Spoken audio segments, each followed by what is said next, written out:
G'day everyone, it's Saz here from Meeples and Dragons again. Welcome back to the second game of today, which is day 2 of Jasper's Game Week Aussie Edition. The giveaway for this game is a set of Cthulhu cards and a GM Pro subscription from our wonderful friends at Ardent Roleplay. And as someone who has played Call of Cthulhu using Ardent Roleplay, I can tell you it really does add more to your game. Don't forget to keep an eye on chat for other giveaways today, including this wonderful cup of Cthulhu, which will definitely keep your coffee nice and warm. And please go to the Tiltify, check out the ways that you can donate and impact the games today. There's also some more Ardent Roleplay stuff over in the Tiltify that you really should go and check out. It's time now to hand you over to your keeper for today's Call of Cthulhu game.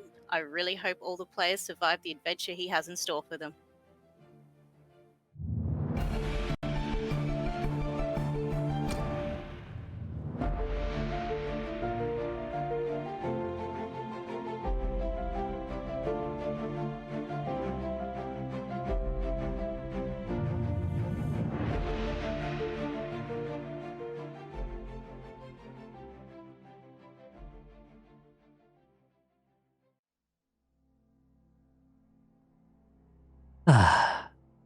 Welcome everybody to Jasper's Game Day. This is the Call of Cthulhu, and my name is the Keeper of Stories and Secrets from the House of Cthulhu. Joining me are a plethora of players who have absolutely no idea what they signed up for. All right, say hello everybody. Hello, yes, hello, hi, hello. Hey. Hello. Good afternoon. Good indeed. Okay. Are you all ready to dive into a little bit of madness? Already there.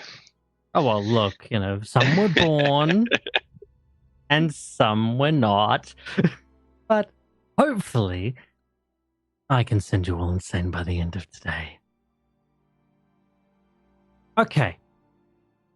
As you can see, for the people at home, you could see everyone's who everyone is playing, everyone's pronouns, everyone's names, and we can dive straight in. But I'd love to say thank you for having me on as the GM for Jasper's Game Day, and thank you to everyone here who is playing as well. Thank you to everybody for making this possible. So, are we ready to dive in? Ready as we'll ever be. Okay. Now, I gave you guys a little bit of a rundown before we started, so I will recap real quick for the audience. Now, hopefully, this works. Can you guys hear me? Do you hear anything at all? Yeah, we got you. Okay, fantastic. Good. It does work this time. Okay, we're set in the 1920s, ladies and gentlemen, and all non-binary beings. Today is an interesting day. Our fellow adventurers, or in this case investigators, work for the OTES Incorporated. That is the Order of the Eldest Sign. They specialize in paranormal activity containing said specimens and potential eradication depending on how great the threat is. There has been a missing couple in the outskirts of Massachusetts, and their job today is to go rescue, get in, document, and then get out.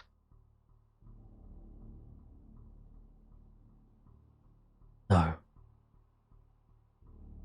let's begin. You land in Massachusetts. Your bags are packed. Your equipment is ready. Let's quickly go around and everybody introduce themselves and give a brief description of your character. All right. Al, you're up.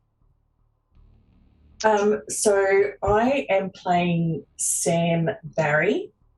Sam is a doctor who had previously served in World War I. So they now have a private practice, but of course are experienced in trauma and diagnostic areas given resources in the war. Tall, but also very slight and effeminate looking. Nice. Okay, you're next. Hi, I'm Kay. I use she, they pronouns. And tonight I will be playing Felix O'Hare, he, him. And Felix is actually a Massachusetts local who is in the Museum Acquisitions and Curation program, who, with a 90 appearance, is quite the pretty face, though at size 80 is very tall, especially for the 1920s. Dark and handsome, beautiful, loving it. Okay. NVCDM. Hello, everyone. I'm NVCDM, and today I will be playing Skulder Molly, formerly of His Majesty's Armed Services, now Associate Professor of Parapsychology at Cambridge. Nice. Well, Deetwenty, what you got for me? Good afternoon. I might die from heat exhaustion because I didn't think this through, but we'll see how this goes for me. I am playing Alistair Stock, an accountant for what one would suggest would be some ladies and gentlemen that enjoy gambling heavily, usually in illegal senses and behind doors. He's taken this trip out with his wonderful group of people to get away from things happening in London. Back to you. Thanks, Tom. And Ben. So I'm playing Patch Hale, formerly in the Australian Royal Navy, serving on the HMS Anzac. He left the war and travelled over to the Americans to seek a better life, and ended up as a bartender. He's a stocky guy, used to box a lot, and is trying to hide from previous traumas. All right. So, you all disembark. You all have your gear. It takes about half a day to get to where the starting point of where the couple was missing. As you see the tree line before you, it's about mid-afternoon. The light dancing across the leaves. It's autumn. As, fall is happening, and it's quite beautiful. You take a moment to set yourselves up, get yourselves ready, understand what potentially might be happening in these next coming hours. But then, with grim determination on each of your faces, you move forward and go into the tree line. The first thing that hits you is the smell, then the sound, and then the visuals impact you most. First off, the smell, as contradictory to the loving smell of autumn, grass, foliage, and a forest. It smells dark. And that's what confuses you. You're not too sure how you know what dark smells like, but it smells dark. Damp, cold, and unforgiving. Then the sound, or in this case, the complete absence of sound. As a moment before stepping into the tree line, you heard birdsong, you heard the distant rumble of cars, but now they're quiet. Even the silence is deafening. It pounds against your ears. None of you makes a sound. And you can't even hear your footfalls. As you look down, you know you're stepping on dried leaves, but they make no noise. You all stand there very still. And then the sight starts to play its part. As you stepped in, you saw ordinary forest. You saw trees, rocks, mounds, and it slowly, very slowly, becomes warped. The trees become cracked, the branches bending odd shape. You see the rocks start to float ground. The mounds get up and move as you watch them slide across the earth plane. One of you reaches out and touches a rock, and you see it spins in the air, weightless. And that same person, hey, take one extra step, and suddenly the rocks fall, the noises come back, and everything is like as what it was before. Ah, what is this that we have? Ah, okay.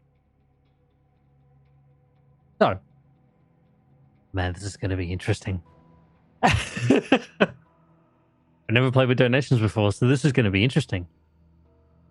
As you all stand still and kind of flabbergasted, you peer through the trees, the seemingly normal trees with birdsong and color and happiness and normal, just normality. You see past the trees into a clearing. And something is there that shouldn't be there. A staircase. A staircase leading to absolutely nowhere. It goes up 20 steps and just stops.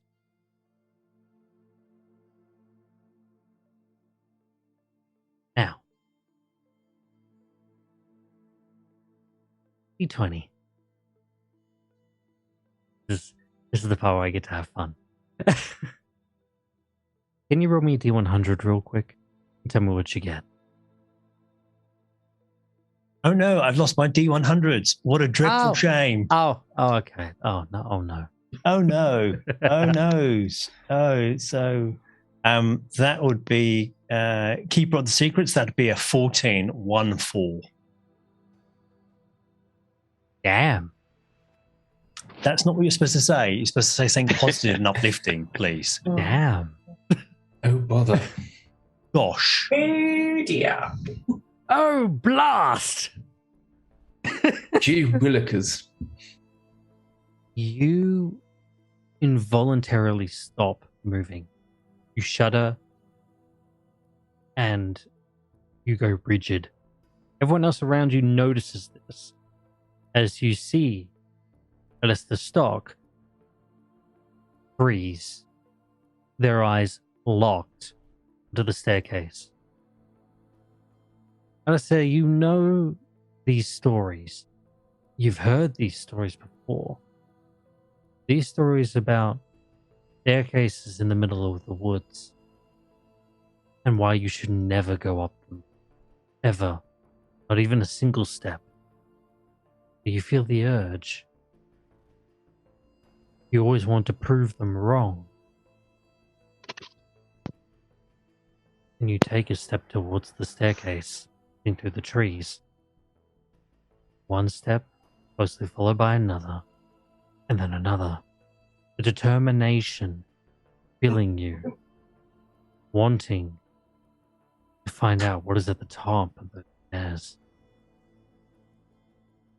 Out of interest, have I seen Alistair behave like this before? Oh, you've never seen him back like this before. Alistair, buddy, perhaps slow your roll a little, and Felix will take several steps after to keep pace. Yeah, come on, mate. Last time our friend left us, they never came back.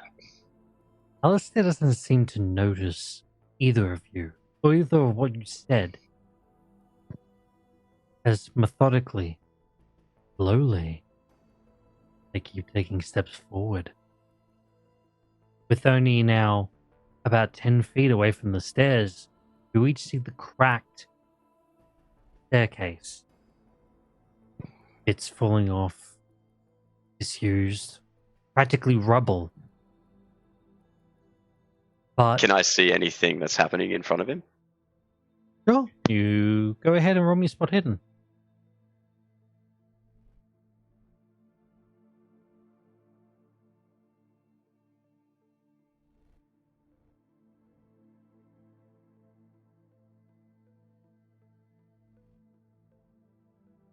You get.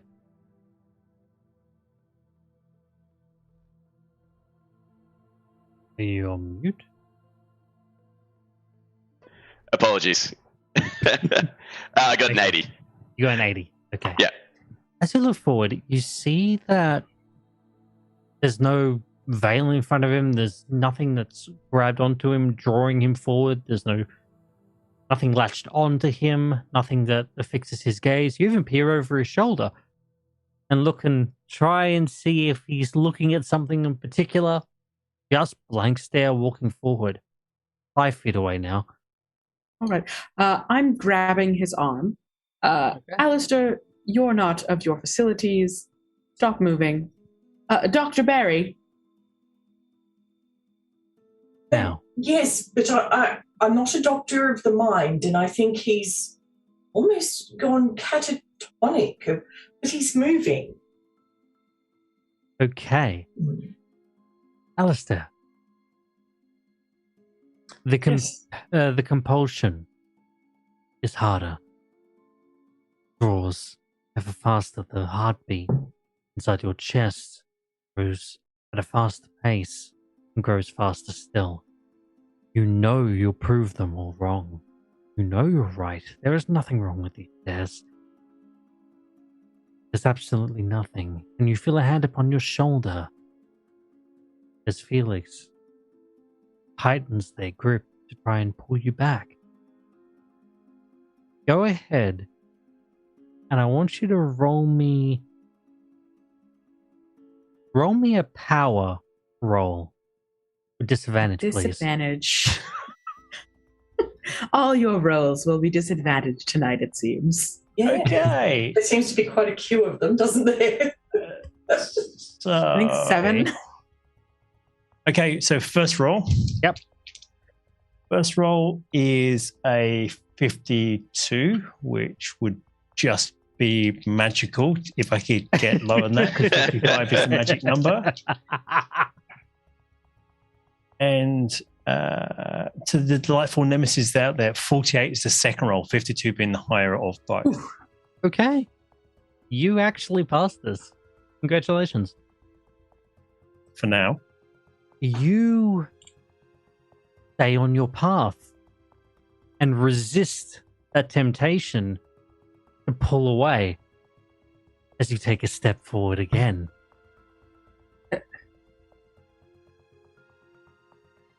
2 feet away, 1 foot away, and then his foot connects on the first stair. Can I re-attempt this? Of course you can. Would Alistair? I- Come on, Alistair, snap back. Go ahead and roll me another power roll at disadvantage. Disadvantage. So 1 and Oh, you're regular. You're Alistair's regular. disadvantage. You're going to be rolling a strength roll for me. a strength roll. Okay, cool. Alistair's going to be rolling a power roll for me at disadvantage. I rolled a 73. Okay. Good news, bad news for Alistair. The second roll was a 51. The first roll was an 83, and 55 being the magic number I was looking to get underneath. I'm suggesting I didn't make it. You fail. Strangely enough, though, then Patch also fails. So you grab onto Alistair and yank backward. But Alistair rocks himself forwards to snap out of it and does so. You fall backwards, Patch, and Alistair falls forward Since and I was collapses primarily upon the stairs, to which he vanishes. Entirely. Gone. Oh You my. will stop, and you will see where your friend was.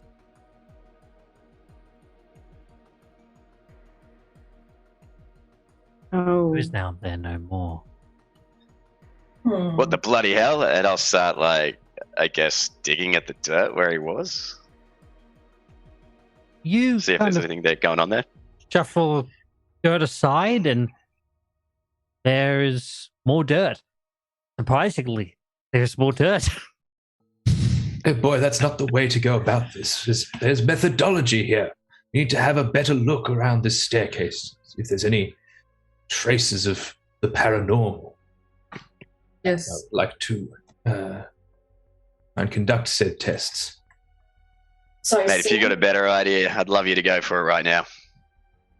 Sam is actually going to pick something up off the ground that's still technically biological matter, but is not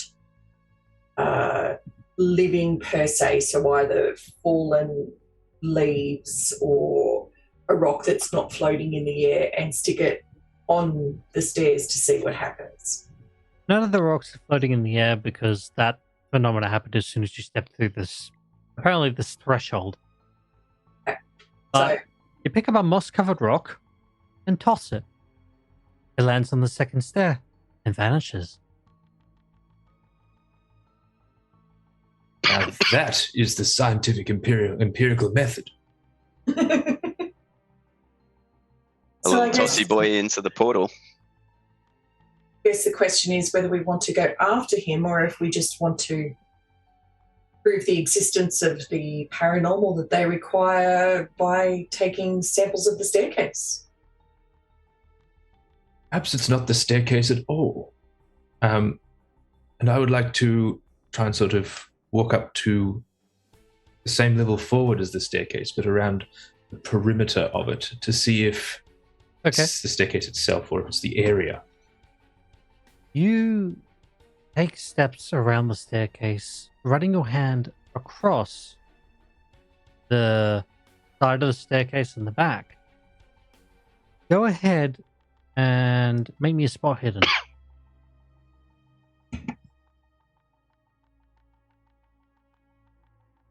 22. 22. Okay, success. You run your hand across the back, and grime is wiped slightly aside, and you see a couple symbols, a couple arcane symbols. And you stop and peer a little bit closer. Now, with your knowledge, and with what background experience you've encountered on previous missions, this isn't actually a staircase. Well, it is, but it isn't. This is a door. Doorway. Leading where? You don't know. But it is a doorway. Look here, everyone. These glyphs. This structure is not stairs at all. It's some kind of doorway or portal. Seems our friend Alistair has stumbled quite unwittingly into the unknown. Once again. does seem far. Can I take several steps closer to what our lovely Mr. Molly is pointing out? Sure, And of with course. my knowledge of occult and/or history, can I see if I can decipher a bit more about where this location might be? Okay, go ahead. Make me that roll. Give me a cold. Right. D20, I'm going to be coming back to you in a second. That is a 28 out of 45. Okay, cool. With your occult knowledge, you look and rub more of the grime away. Not bothering to be caring about messy clothes. You just bundle up your sleeve and really give it a good wipe. This particular doorway or portal is leading to, well, what you can make out, it leading to a place of sleep. It's some kind of dreamscape, it seems. That can't be too terrible. We are supposed to retrieve the couple, and obviously now Mr. Stock. So, considering it's not a damnation dimension, I would imagine place of sleep. We could enter there. Okay. So, just before we get to that, though, Sam is actually going to get like a jar out of his kit bag and get not a fancy scalpel, but like a functional tool to get some of the grime off the stairs and put it in the jar. Okay.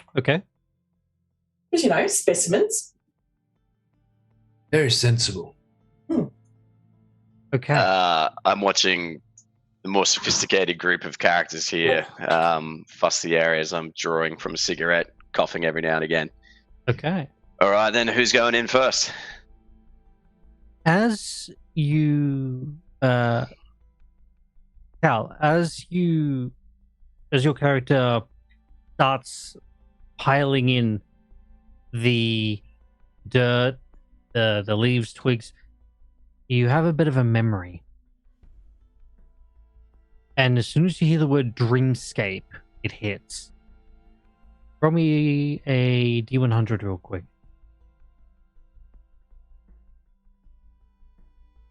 20. 20? Okay. The whole world around you deafens as you focus on that one word, dreamscape. And that's how it sounds to you, a reverberation within the echoes of your mind. The echo chambers of your mind, I should say.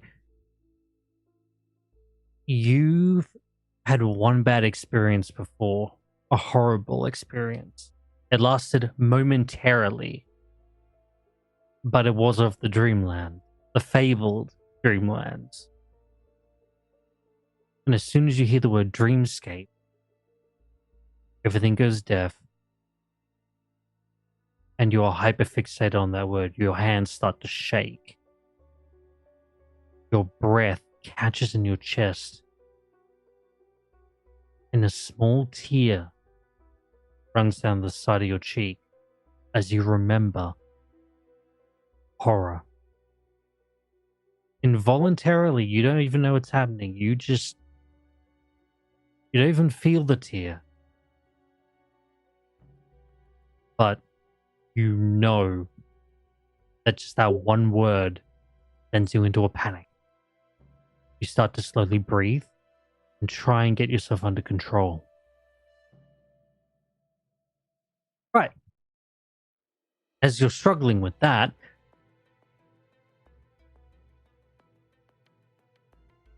MVC, you see what looks to be, as the grime was wiped aside a little bit more, you seem to to see a small dial, like a flat piece that could be rotated at the back of the stairs.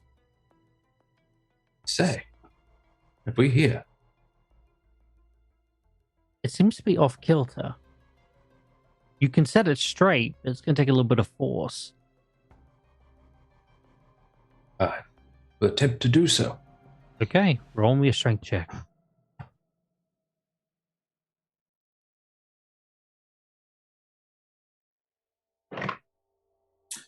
There's a 35. 35. Fantastic. You have to use both hands, but you... Ah! And you hear the resounding clunk. Something locks into place. You see, right at the bottom of the back of the staircase, a small indentation pop out. And it looks to be some kind of drawer. A stone drawer. It's heavy, but you dig your nails in and pull! And it is a compartment. And inside is a roll me a D100. 58. 58. Okay, and roll me one more time.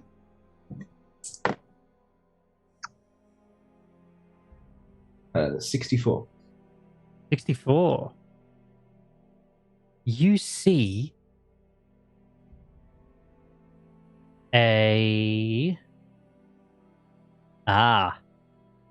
you see a 32 automatic sitting there with one magazine fully loaded and a small note.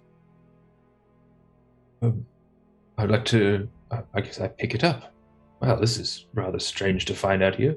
What does the note say? Pick up the gun and you also pick up the note. And the note says, "We're inside. We hope that you never use this, but save the last for yourself." Well, that's both helpful and incredibly ominous. Right. Deetwenty. Alistair. You fall and you collapse against the stairs. You turn around to get up, you notice all your friends are gone. As you're now looking at a door. And a rather nice hallway, actually. As you turn around, you look and your jaw hits the floor. You are inside a hotel. A beautiful, magnificent hotel, the likes of which you have never seen. The sound of phones ringing, the sounds of people bustling past. And you stand up very slowly. And you're dressed differently too. You're dressed in a proper pinstripe suit. Fedora. You have a cane. You are impeccably dressed. You glance from side to side. And you hear this small cough. Hello? Hello? Alistair glances around him, blinks his eyes a few times, and then looks to the voice. The voice belongs to a young girl. About a 12-year-old, actually, standing behind the counter of reception. Yes, hi. Hi. You've taken a bit of a fall. Yeah. Could you come over here, please? We've got to get you signed in. You don't want to be late. Blink, and then Alistair slowly moves his way forward to this rather curious young lady. Can you make me a dexterity roll real quick with disadvantage? Of course I can't. First one was an 85, so and the second one was a 62. So You turn and you go, wait, and you fall down the rest of the flight of stairs. There's only a couple of stairs to fall down, but you trip, fall, and crash into the floor. For which you hear the giggle of the girl. Oh, oh, they all do that. Oh, they all do that. You see her cackling with laughter as this seems to be a common occurrence, as people are a little bit disorientated from the once forest, now to the Ritz-Carlton transition. As you pick yourself off and dust yourself off, kind of a little bit annoyed at this point, you make your way over to the still giggling girl. I'm sorry. Oh. He relapses into a fit of giggles. Out from the back door, however, steps forward a man. This man is African American. This man is wearing a beautifully tailored suit, a pair of horn-rimmed glasses, and says, Minerva, that's enough. Now, please, let us greet our guest. He goes, okay. I did a good job, though. I did the minding of the desk for you, as you told me to. To which the man responds, yes, and you did a very good job, but now I must take control again. No fun. She springs up, her feet upon the counter, and proceeds to do a backflip. And as she does, your jaw, now having picked it up off the floor, hits the floor again as he turns into a cat and starts giving herself a bath. With your jaw agape, much like a codfish, the African-American turns to you and says, my name is Vincent. Welcome to the Dreamlands Hotel. How long will you be staying with us? Oh, don't mind the cat. She is quite playful. Check my head. So Alistair checks his head to see if he's got any bleeding, because he's just seen a girl turn into a cat, which is a little bit odd.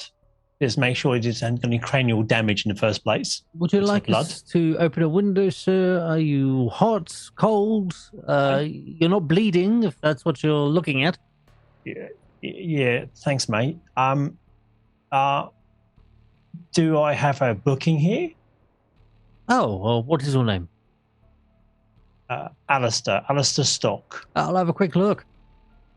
He clicks his fingers and a ledger appears in front of him. Let's see, who we're expecting. We had a Mary, we had a Tyson, we had... Can I have a quick look at your journal, mate? Well, the ledger? Oh, sure. He flips it around and passes it to you. Scan for the rest of the group's names in the ledger. You see the most alien language you've ever seen in your life. And you cannot make heads or tails of it. Okay. Spin the book back to him. Did you find what you were looking for? Nah, mate. Not as such. How many other guests are here? Well, let's go and check, shall we? I'm looking for a couple that checked in recently, a man and a woman. How recent's recent? Probably the last week or so. Last week, let's see. Oh, you might want to mind your ears.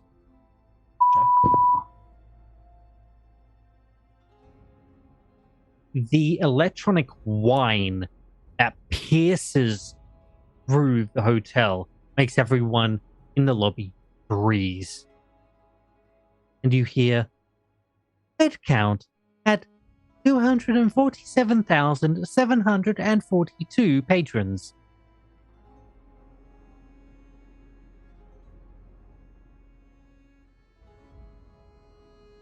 Even though Does that answer your question?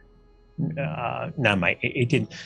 So, Keeper, the question Alistair would have, the ink, did it look as if there was any newly written? So I can't understand the language, but the ink itself, if it was fountain pen, some of the ink newer, so there were some newer entries? You're not from around here usually, are you? No, mate. We're here for a really simple reason, to get some people back. I've got some other friends that I appear to have misappropriated when coming through some steps. I'm hoping they'll be here to join me soon. I see. Right. Well, we write the names in the ledger. In fact, the ledger sometimes writes itself. But I can have a double check for you. Most kind. We did have a couple that did come by that was rather disturbed with everything that was happening around them. One man, one woman, mid-20s, lovely couple. However, the male did happen to urinate upon himself. It was quite embarrassing. Ooh, that is because he saw Jasper, the cat. Pigs. Well, yes, unfortunately, Jasper was in the lobby at the time. But I digress. Would those be the two that you're looking for? It sounds like that the couple. What were their names? Did you happen to have them in the ledger? Oh, well, yes, of course. He runs his finger down the ledger and looks and says, of course. There was one Darren and one Maria. And keep at the same time, how many more names have appeared? So when he's running his finger down the ledger, Alice is very good with books, so I just try and get a sense of, is there more names added, or are these the last two on the ledger, or the last few on the ledger? No, there seems to be about 10 or so names, including yours. Sure. Okay. As you ponder through and think to yourself, what the heck is going on? I'm going to take us back to outside the stairs.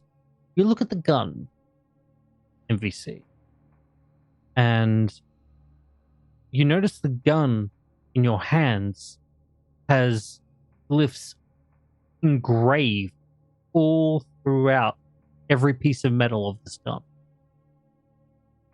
There's not a surface that has not been unengraved.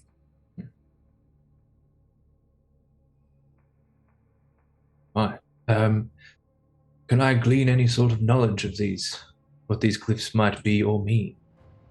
Go ahead, roll me an occult roll. As he's doing that, I'm going. Okay. Go on.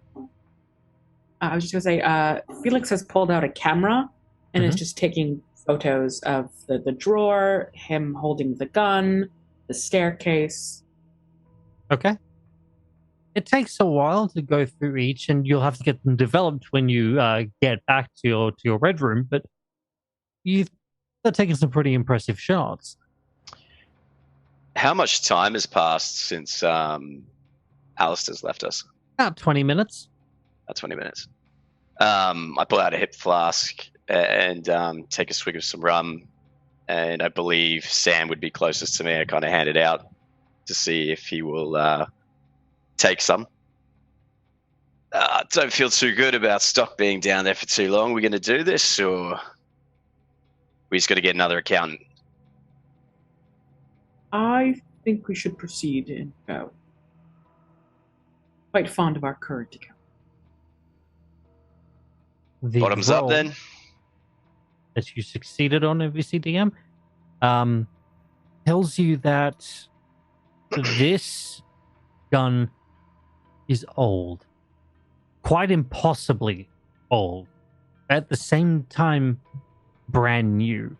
This gun has been through time and space. This gun is also neither from the future or the past, but of both. this weapon that you are holding is quite unique to where you're about to enter into.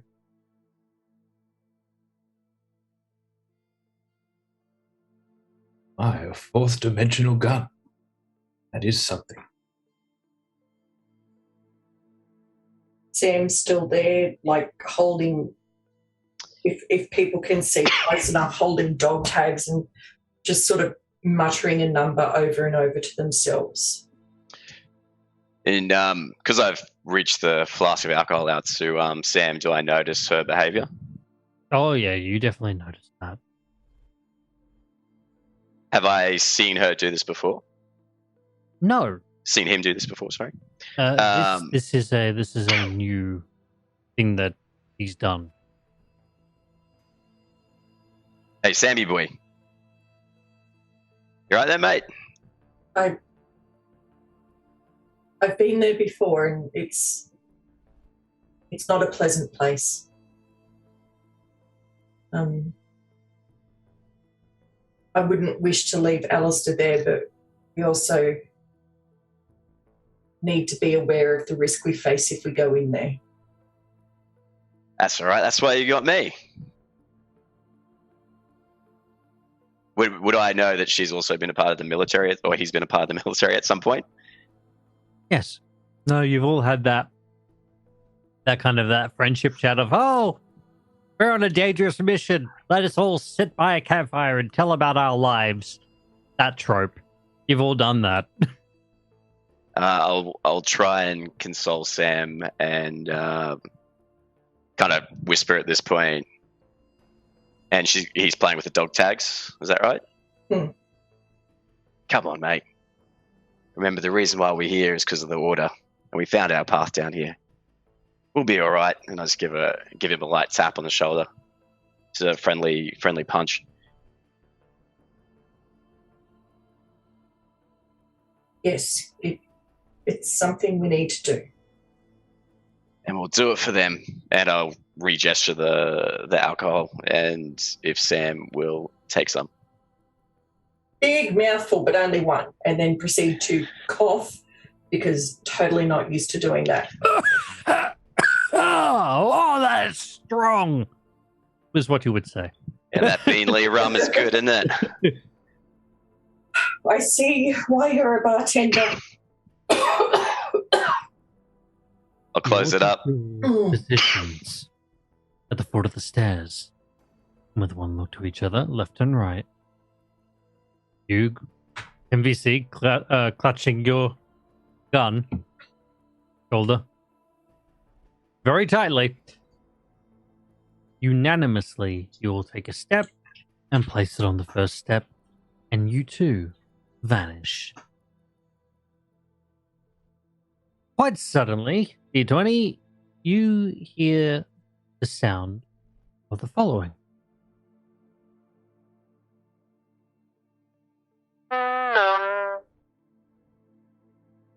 This is a general announcement to let us know that all more souls have entered the hotel.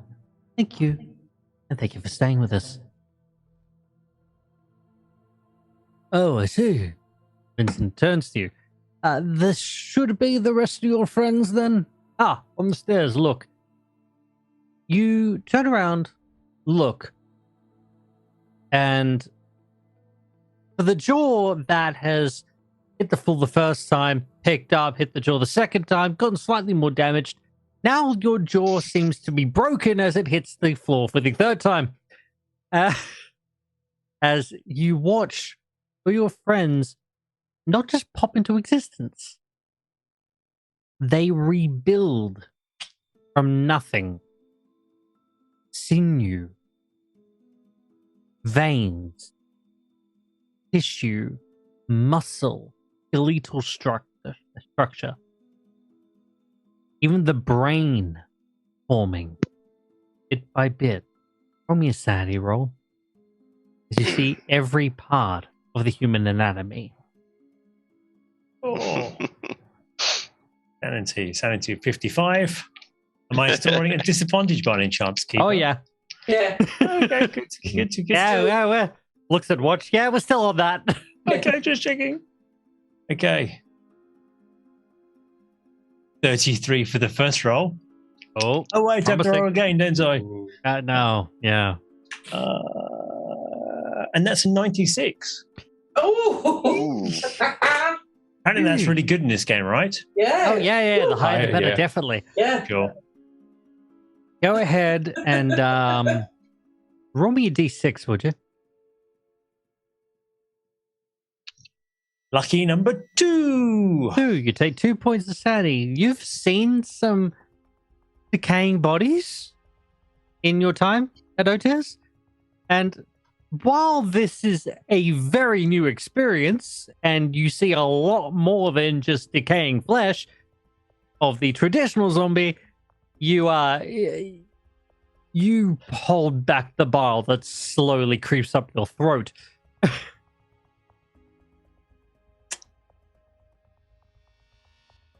Just to bring a brief moment of sanity, I just pushed the cat off the counter. Hey! All cats do land on their feet as you push the cat off the counter and she lands delicately on her feet and go, "Oh my goodness, rude! What did I ever do to you?" Bit of warning would have been nice, little cat. Oh, fine. And you could show us where this Darren and Maria was as well. As all of you appear on the steps, you are all greeted with the same visage of a magnificent hotel. Phones ringing, people bustling up and down the stairs, and then you hear Alice's voice saying exactly what he just said. Oh, thank goodness we got to the right place. This isn't think- where I was last time. This is different. You Oh, all that's- spin around, turn around, and look at Alistair. Can all of you roll me a dexterity check?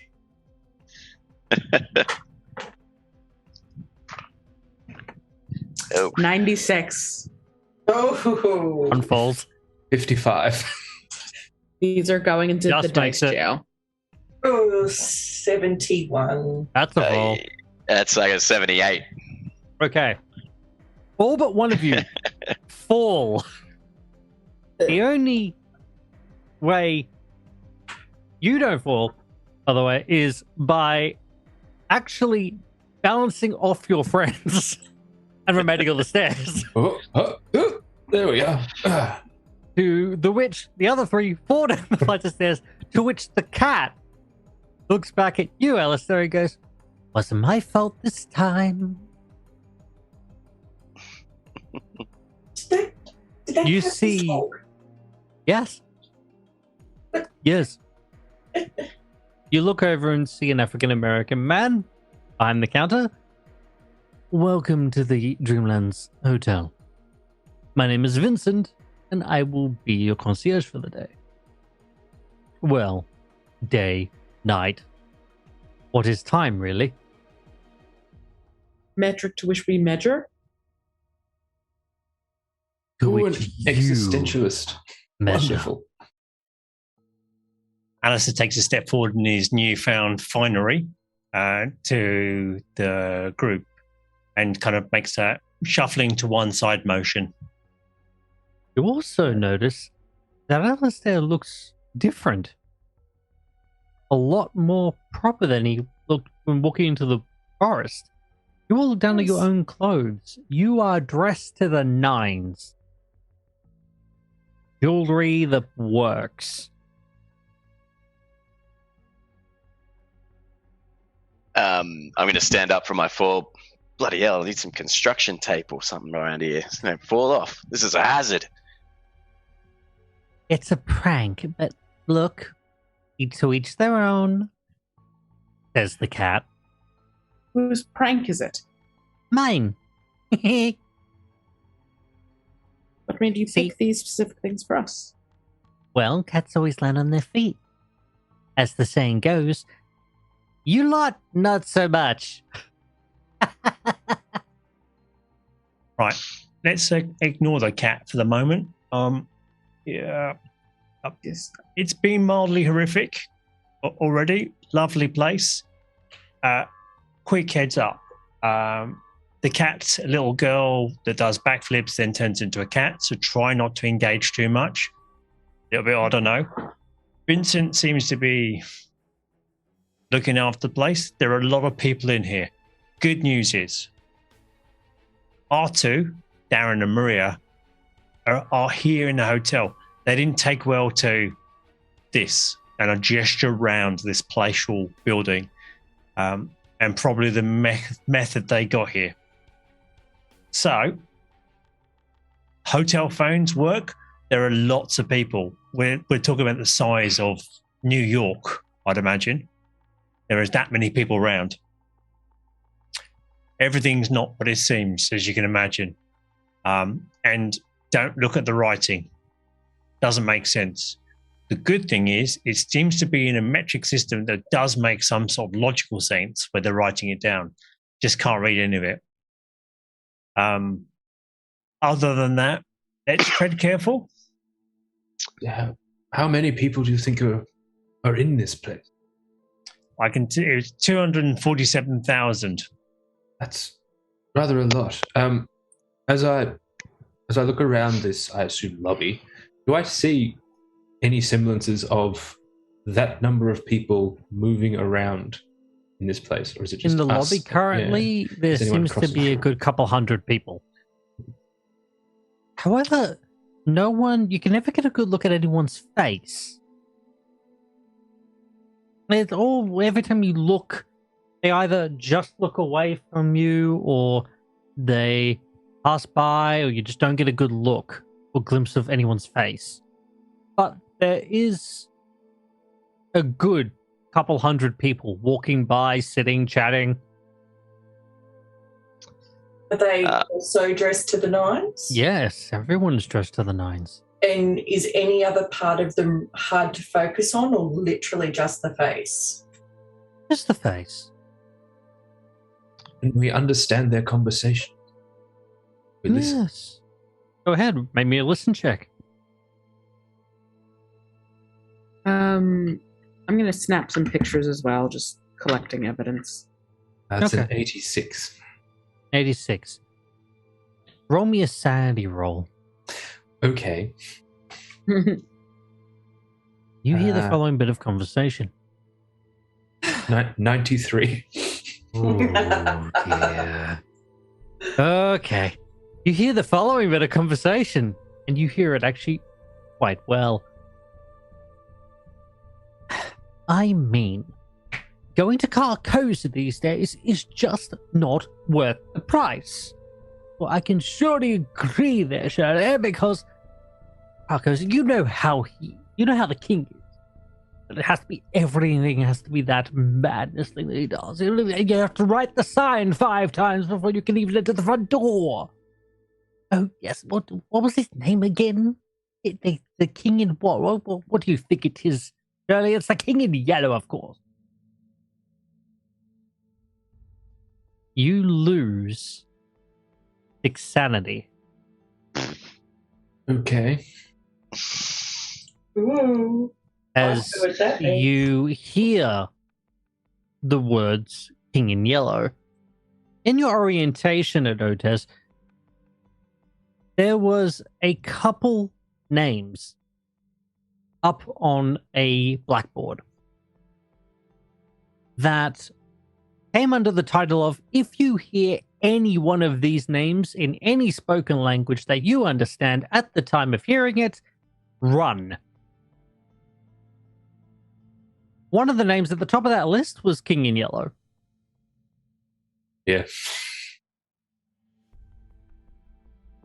Mr. Molly, you've gone rather ashen. Are you feeling all right?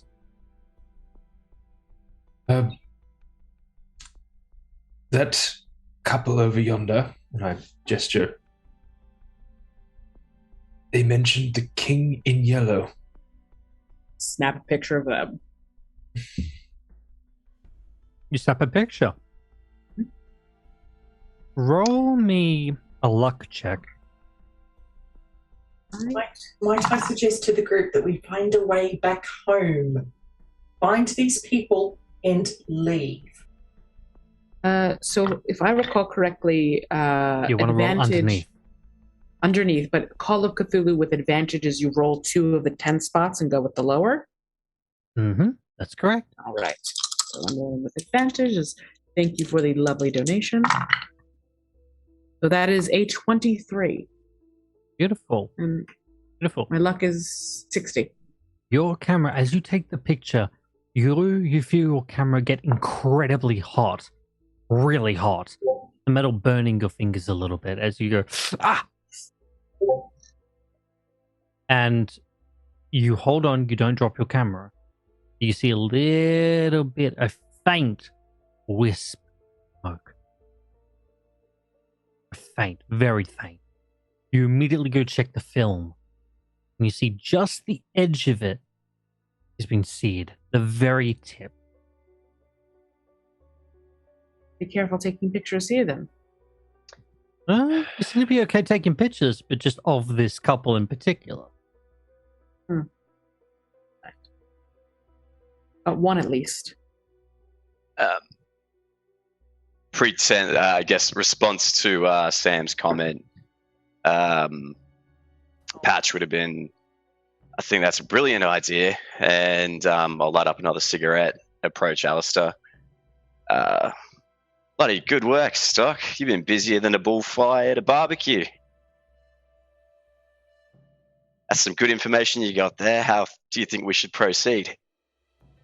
I will just mention, by the way, out of game, for the chat right now, if we do get to 2K, you'll see something really special happen. Do it. Please, paint a larger target on our backs than's already there. Yeah, so it literally just clicked over. Hmm. Did it really just click over? Yeah, it's now sitting on 2013. Okay. Oh, As sorry, I you're have to go talking- now. Oh, just I'll be back in 5 minutes. Just As you're talking and conversing, you hear another announcement.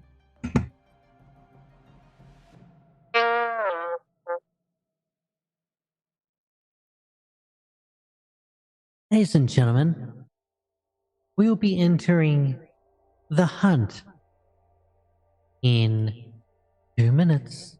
The hunt in 2 minutes. Vincent, who is behind you, says, as you are not from here, I suggest you get to your rooms quickly. What is the hunt? You don't want to find out. Well, we can't join it. There's only one hunter. keys, please. Right, Keys, good. please. You are on floor 76, and your rooms are 7602 to 76010. And wouldn't happen to be the same floor as Darren and Maria, would it? Oh, I can definitely show you where their rooms are if you like. That'd be delightful. Could you put us on the same floor as them? Make me a persuasion check. Right. That is a specialty. I have one more advantage. Sorry, is this charm or is this fast talk? This is persuasion. This is persuade. Oh, there's Mother Trucker. I missed that one. That's close. That's okay though, because I got a 14 and I will spend 4 points of luck. Okay. Fair enough. So that's a 10, so it's a success. Okay. You say this with a little quirky grin to say, hey, come on, we'll get out of your way, kind of like, The pals. you know. Vincent looks at you, inhales. They are not going to like this, but fine. I will take the rap for this because I have taken a shine you all. Thanks. Go to floor. And he peruses. That's the word I'm looking for. He peruses down the list. Let's see. Your two guests are staying in room. Oh, they're staying in the room together, it seems. Currently, they are carrying in the left corner of room 1708. We will take 1710 then. Let's Okay, check a new Fair mod. enough. Everybody's talking about Would you like the hesitant 1709? cave and are you kidding me? Yes. Pax Britannica Imperial Timeline. That 2 one has gigs. just That must become be the right readily one, then. available. Right. I'll put you into room 1709. Thank you. He Send it. So it wasn't available until just a second ago, and now it's suddenly Just- available? Yes, just a second ago. What happened to the occupant? Because obviously they didn't come down here and check themselves out. Oh, no, there's a different type of checkout here. Remember, you appeared on a set of stairs. How do you think you leave? An elevator? No. Another set of stairs? No. Dematerialization. Different time for different conversation, Sam. I think there's a Right. hunt about to go off. Let's go and check out our room. The Okay. hunt will begin shortly. Yes. Vincent, our rooms, please. Right. Yeah, All of fastest you, way to the rooms? all of you extend your hands out to me, please. Your right hands, please. Very important right hands. As you all do so, he touches his middle finger into the center of each of your palms. You feel a burning sensation. Take 2 points of damage to each of you as you see a sigil carved and burned into the center of your hand. As you wince from the pain, you look back at Vincent, and Vincent is gone. And a little note is left saying, touch the door with your right hand. This is now your key. Okay, so 76 flights of stairs. 17. Good. I think Alistair's right. I think we need to do this quickly. The Fastest way possible. dreamscape is not a pleasant place. Is there You an start- elevator? Sorry. You look for an elevator. There is not one. There are stairs. Stairs it is. Sorry, what was that? Oh, there's... I'm going to rub my temple and there's a bit too much disappearing around here for my. Oh. Okay. For my mental I- dexterity. I don't want to be hunted. Okay. You take 6 steps up the flight, and all the lights in this hotel click off. You hear Okay. the following announcement.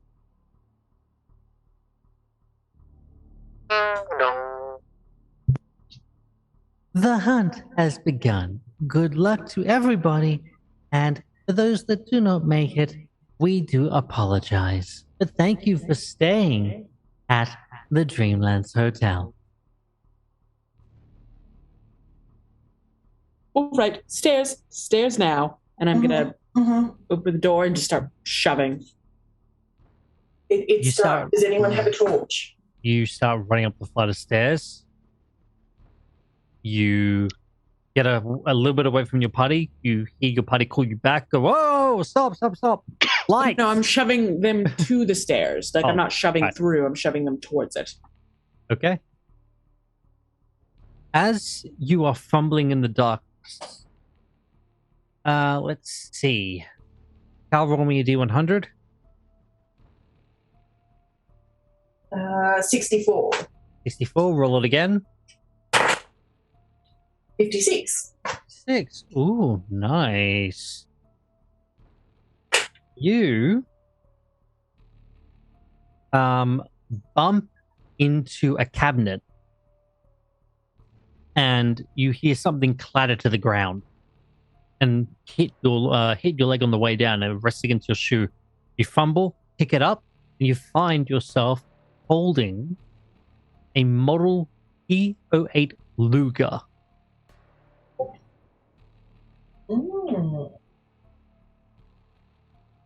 You can feel the shape of him and think this is a Luger. Okay. Deetwenty and Ben.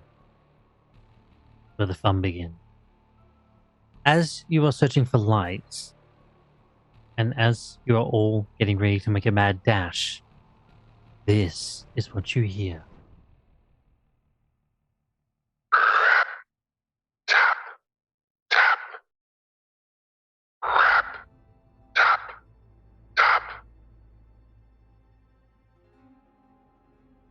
It is coming very faintly, coming towards the big front doors behind you, coming towards them as if to step inside the hotel.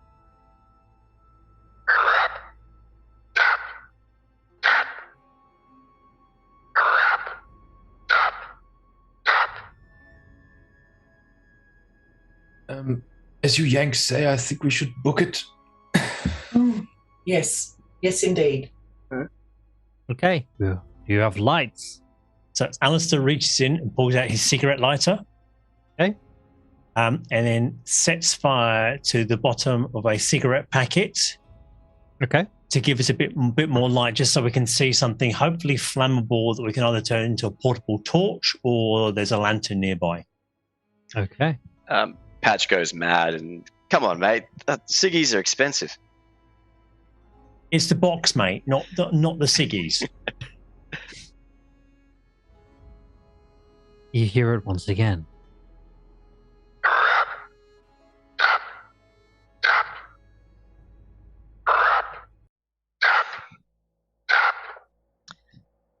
All right, less jibber jabber about cigarettes. Move up. We've got 17 flights. Yeah. Although Alistair, as fast as maybe. So, how far away is the sound coming from? It is now closer and closer still. And then, as you have lit up these cigarettes and you're racing up the stairs, you get to the very first flight and look back down. It's not pitch black. It's dark, very dark. But you can still see the little outline of the big front doors, to which you see one of them slowly creak open. And you see a long set of fingers curl around the door. And you hear, as they drum on the door,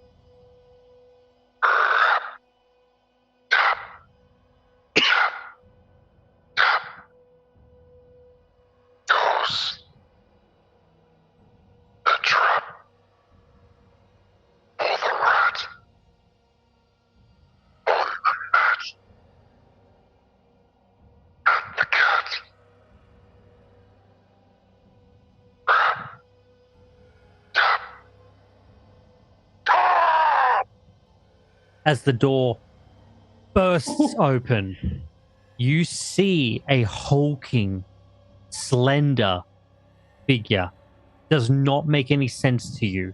Each one of you roll sanity as you see the outline of this, I mean hulking, huge, but incredibly slender at the same time. The proportions not making sense. Long arms with massive claws curled at the floor. You see the head. And the head is what scares you the most. In the shape of a deer's skull with long, crooked antlers. As you see it open its mouth with the final roar, go on all fours and bolts towards you. And you hear one small word, something hairy licks past your legs. It's the sound of a 12-year-old girl. Run.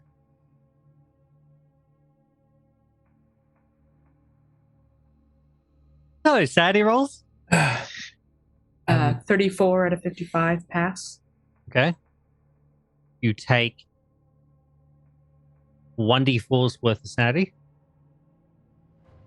Who succeeded? Who else succeeded? I rolled a 82. Well, that's not succeeding. Is Unless it possible? your sanity. Is it possible for me to use my advantage to reroll that? Sure. there you go. Why not? I used my advantage, but still failed. I got a 42. 42, is that a pass? Forgive me, where do I find my sanity? Top of your for the Top of the sheet. page. Top of the page should be something that you circled when creating the character. Yes, it's a pass. Arts pass, good. You Yep. take a D4 worth. So for those that have passed, take a D4 worth of sanity. Those that failed, from your D10. The big dice. 2. Oh, you are too good at this, Chris. Two, nice. There's the antlers right behind you.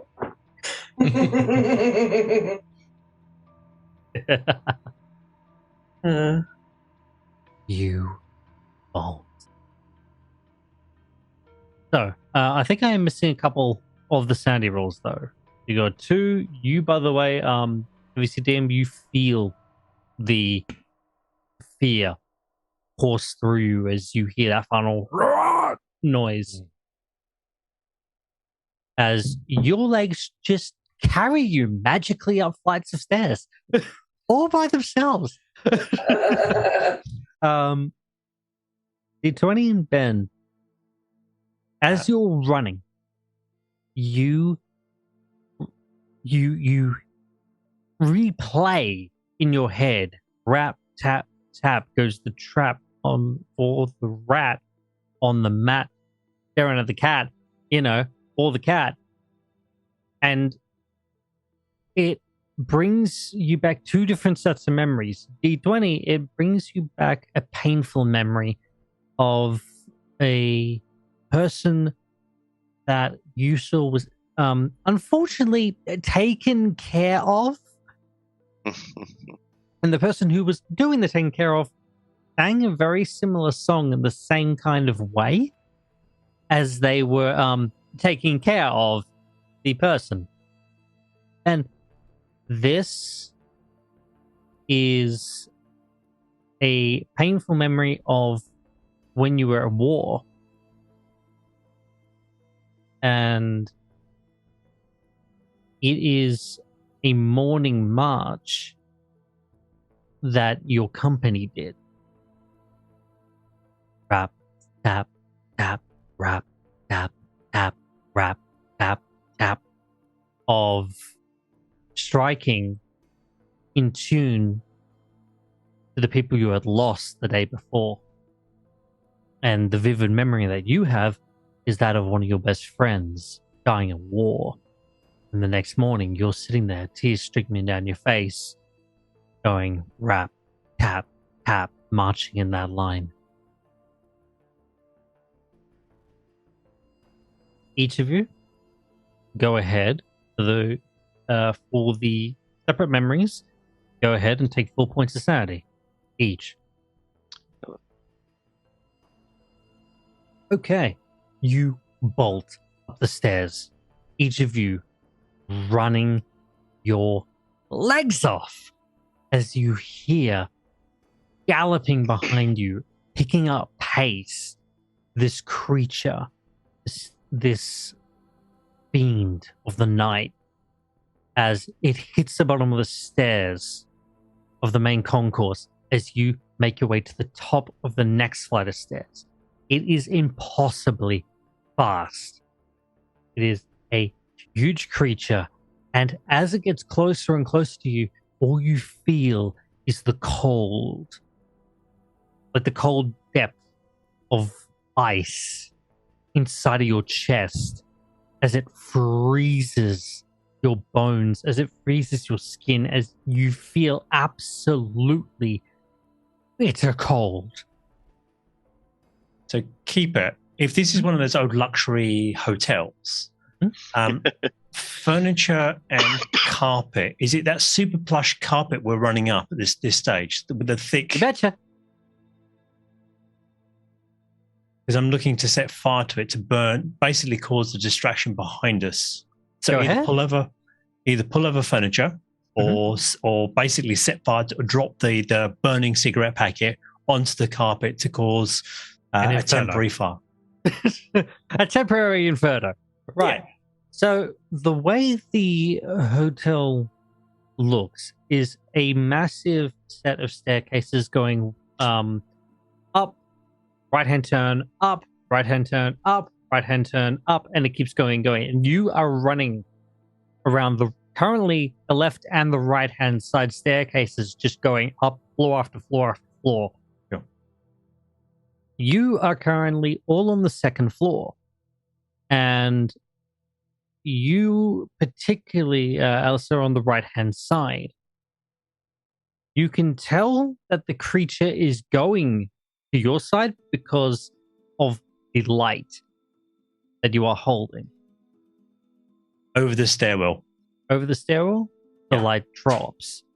The flaming matches hit the carpet and then ignite.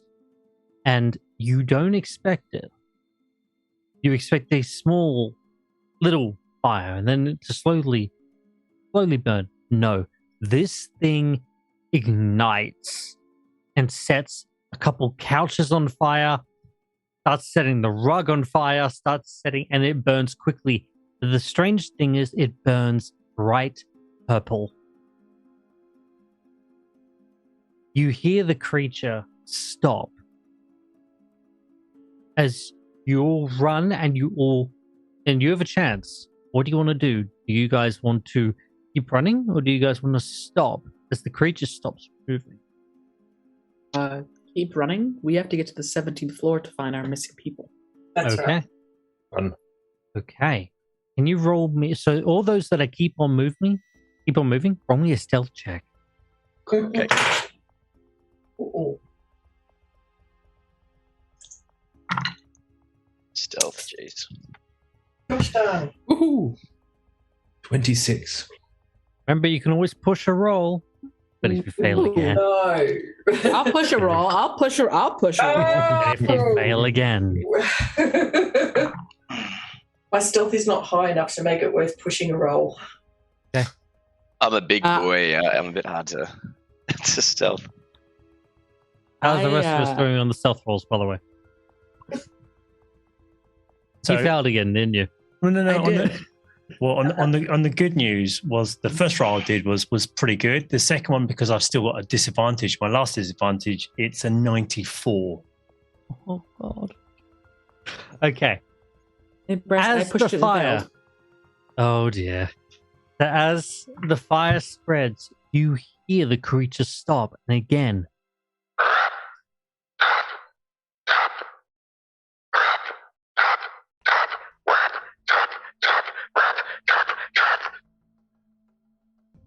And then silence. You hear the burning.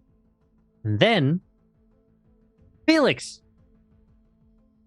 as you're slowly backing up, you collide with a small side table, sending the vase over the edge and straight to the floor. So the burning sound, where you can see now quite clearly what the creature looks like. Its skin taut, black, charred. You see the skull is literally a skull. The dark, hollow pits of the eyes, there are no eyes. You could see straight through its skull. The crooked antlers all bending and twisting and moving and re-cracking forming together, cracking again. You keep... Yeah, Deetwenty, kind of like what the background picture looks like. But the atlas are continuously moving and shifting. And you see the light flicker off of the skin, off of the wicked sharp claws as it gets down low. And as it's faster and faster and faster, you see that it's heaving and breathing and sucking in goldfuls pretty much of air. And you see its muscles tense and expand and grow, which once was the very slender figure, it gets more and more tightly packed. The muscles enlarge, but the skin doesn't stretch. It builds and bulges and contorts to the point now you are looking at a creature completely ripped, toned, built for murder, built for death, built to absolutely run down its prey and leave nothing left when it's done. And right then, the vase shatters.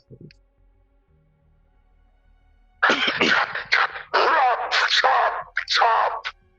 I can hear your steps, your heartbeats. I can hear the scream of your... And then it books it up the stairs. Right. Before it books it with shaking hands, I think Felix takes another picture of it now. Roll me a power roll, please. To keep your mind stable enough, to keep your hand stable enough to take the picture. You said power, right? Yes, power. Okay. That is a hard success. I got a 10. Oh, nice. You calm, focus for a split second. Take the photo. The flash of light goes off as the picture is taken. And right as it does, the following words that come from the creature chill you to your very own, Felix. You're first. And joy. Oh boy. it leaps. It doesn't run up the stairs. It leaps and makes it to the top of the first floor. You run. And you run like your life depends on it, because it does. Second floor, third floor, fourth floor. And the creature closes in, second, third, and then fourth floor. You scramble up to the fifth, your heart's pounding in your chest. The sound of the roaring inferno below sending a kaleidoscopic wave of color of purple across the halls, across the ceiling, dancing flames, the flicker of fire, and the sound of spring creak slam, spring creak slam as it bounds floor to floor to floor as you run. Everyone go ahead and make me a dexterity check so you don't lose your footing, because that would be bad.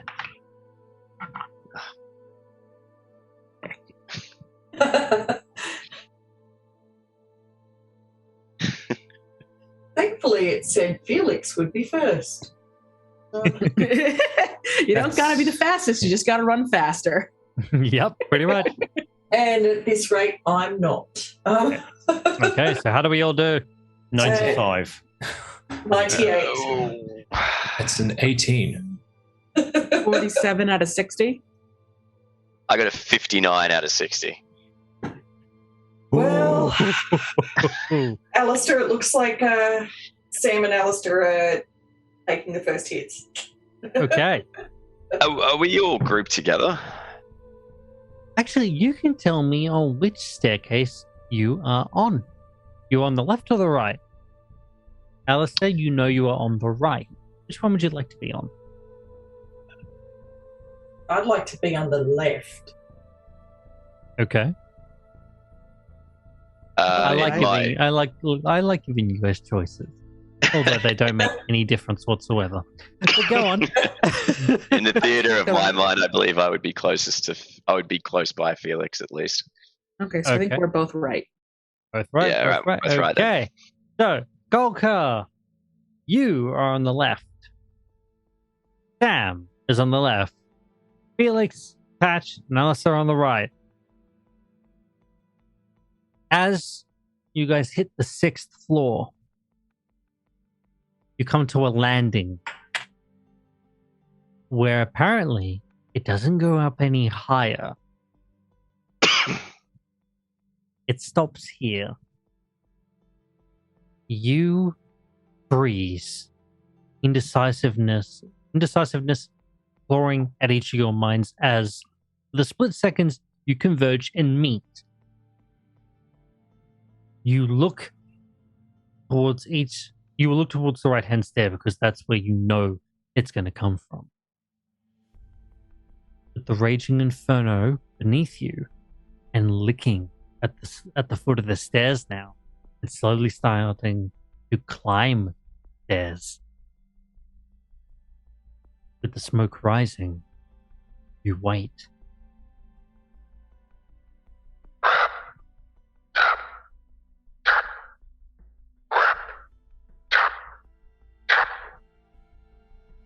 Hey, buddy, you still got that flask? Yeah, I do. I'll pass it over.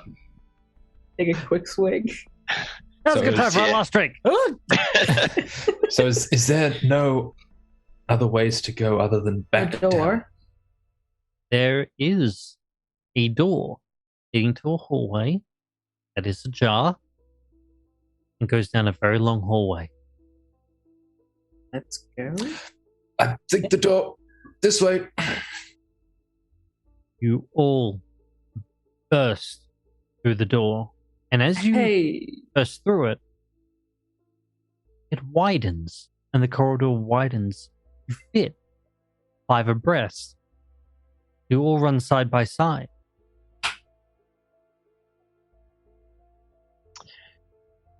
Anyone got any ideas on how many floors we've gotten up and where this room is? We need 11 more floors. Can I take a check if there's any more stairwells or anything? Okay.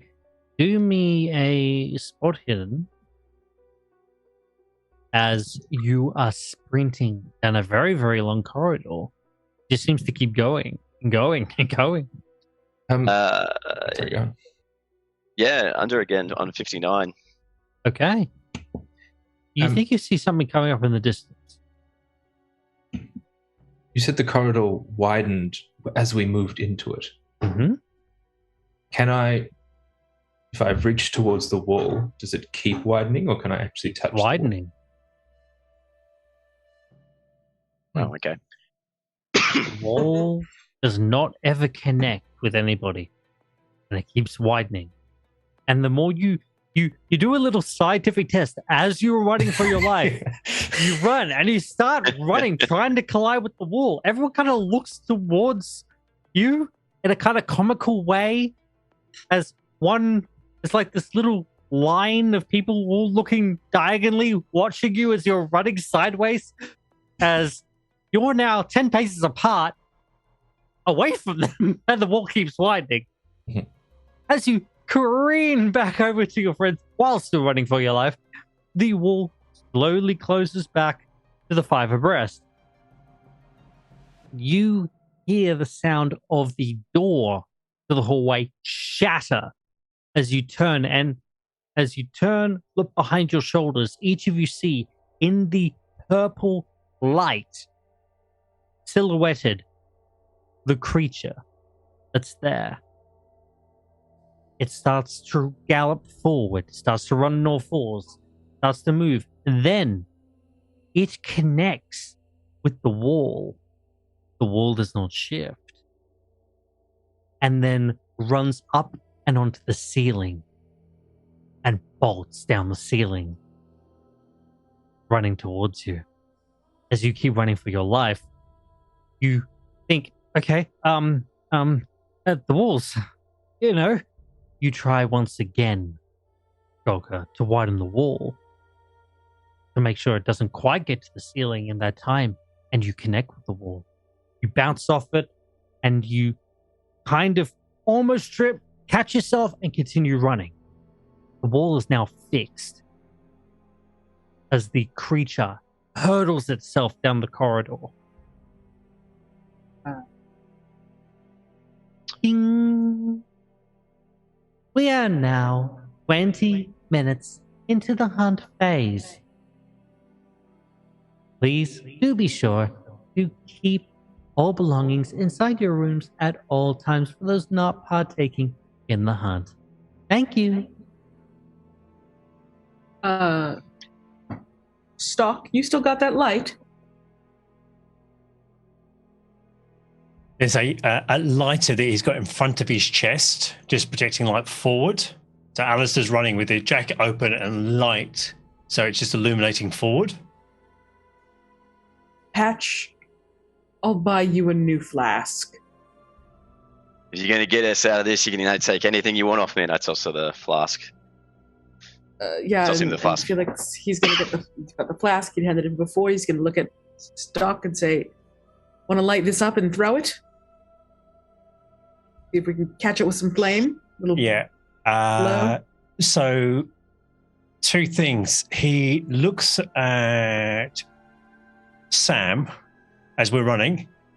Gives a bullet from the Luger, and I hold the drink can up. As I'm taking out my pocket square, I'm looking for the Luger bullet to go into the pocket square and create my own Molotov cocktail with an extra kick. Yes. Okay. Running with the Luger in hand, to eject one out of the magazine while running, sprinting, I need a dexterity check from Sam, because you're the one who picked up the Luger. And I need a dexterity check with advantage, I believe, if I'm reading the donations right. To you, Deetwenty? Sure.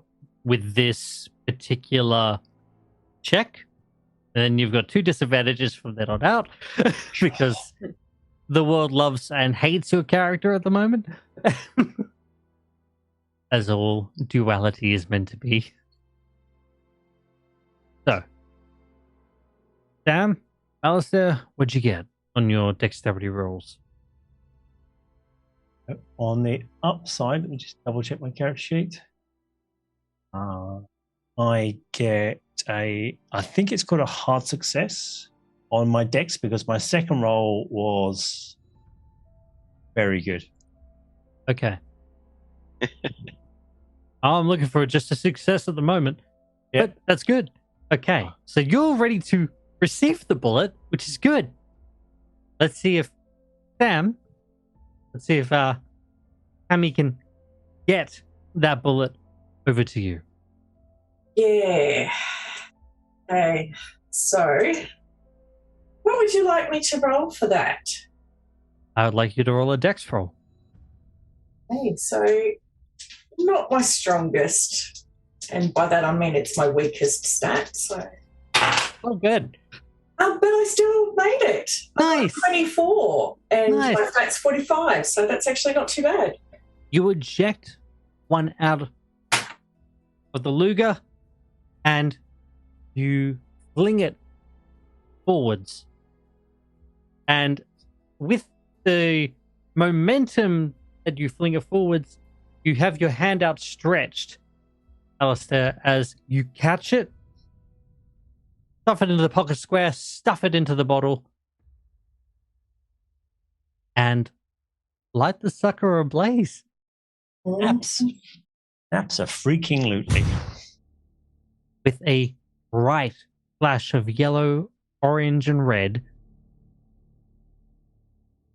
the pocket square catches the light. And you are now holding a burning Molotov cocktail. Yep. At the same time, Golda, I want you to go ahead and make me a power roll. Okay. Now, that's a 22. Okay. You hear a voice in your head. Uh-oh. No. It's kind of funny being alone in here. You know, you've got a very big head. Interesting. All right. I've never actually seen one as big as yours. Oh, well, this is new. Anyway, you know, I would recommend using me as the words echo within your mind as you remember what you've been gripping onto this whole entire time. Oh, the gun. Oh, yes. Oh, yes. Completely forgot about that. Yes, mine's just a common gun. Yours has all the etchings. I didn't expect it to have such a bad attitude. What do you want to do with the Molotov? This basically, I'm trying to do air shrapnel, so I'm going to throw it to the roof. Okay. Because this thing's galloping along the roof, right? So I've got this image of it running along the roof. I'm hoping this is a classic kind of horror hotel. There is a chandelier. So the idea is as we go past the chandelier, to chuck it up into that. And have a massive explosion. That's the game plan. I'm going to need a throw check. Sure. And I'm going to need this one to be at disadvantage. Well, that would be a terrible shock if I didn't do it disadvantage one paper. So be all cool when we get you out of fourth dimensional gun. I tell you what, Keeper. Yeah. Could I get you to roll both those for me for this dramatic Hollywood-esque moment for me, please? Yeah, I've got. Please. Yep, roll it for me. I have got the non-product placement Cthulhu dice from Infinite Black.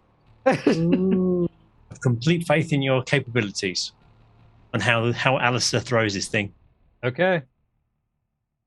Yeah, the first roll is a 24. Which succeeds. The magic number would be 30. Okay, and now for the disadvantage roll. Come on.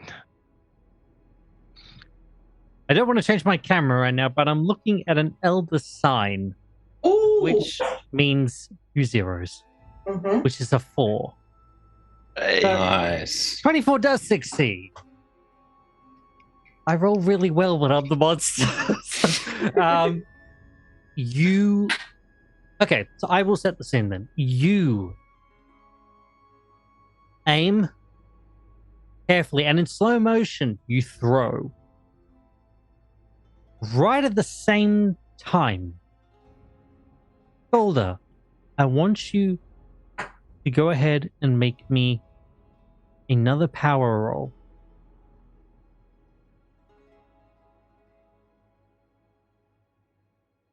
And tell me what you get. Wow. That's a 2. Oh, this is going to be a really good moment. Okay. You see the slow motion and you hear in your head. Okay, you know, I'm just going to take control just for a second. You feel your arm involuntarily lock up and then wheel around, cracking the small thrown bottle projectile as it arcs the monster coming forth. Bearing down, rap, chop, chop, rap, chop, chop.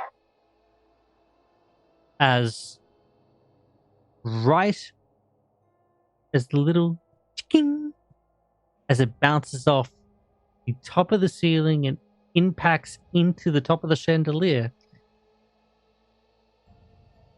There's one extra sound.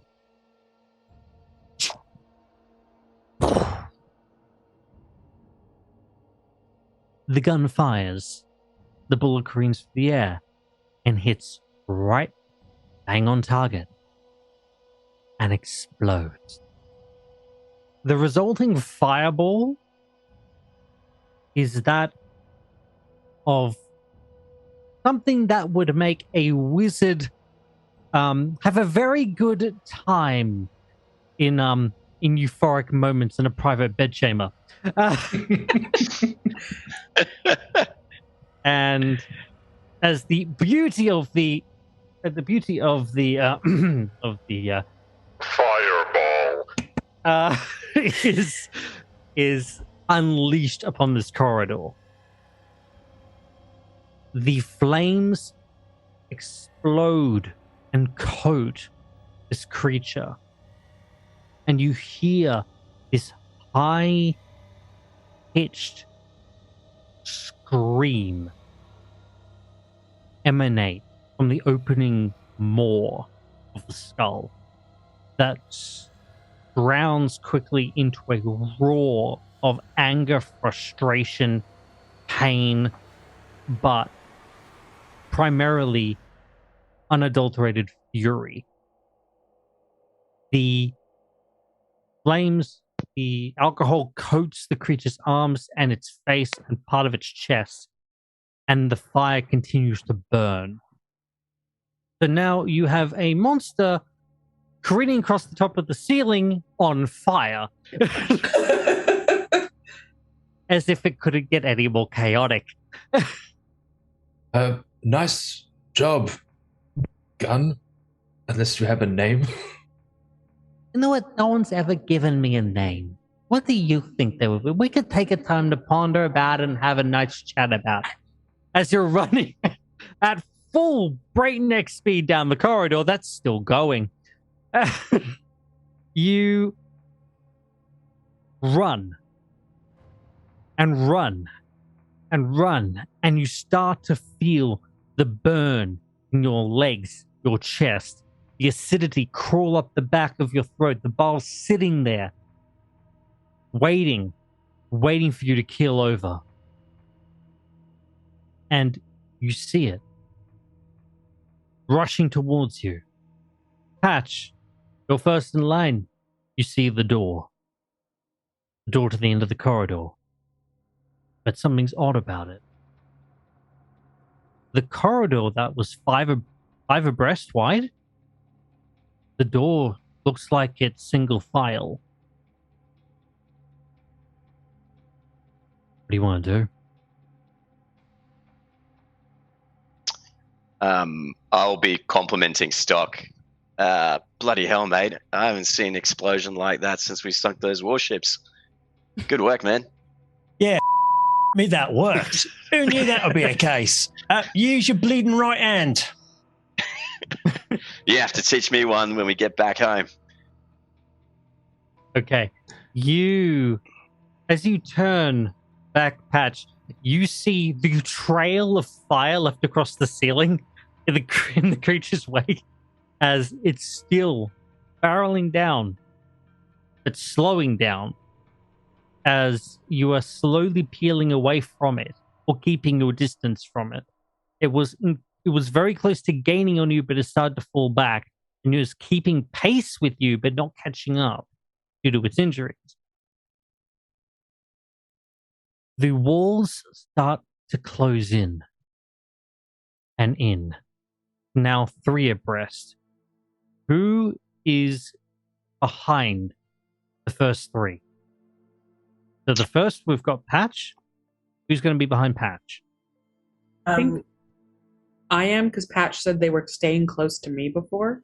Okay. Second on the right hand side of Patch, Felix. Who's on the left?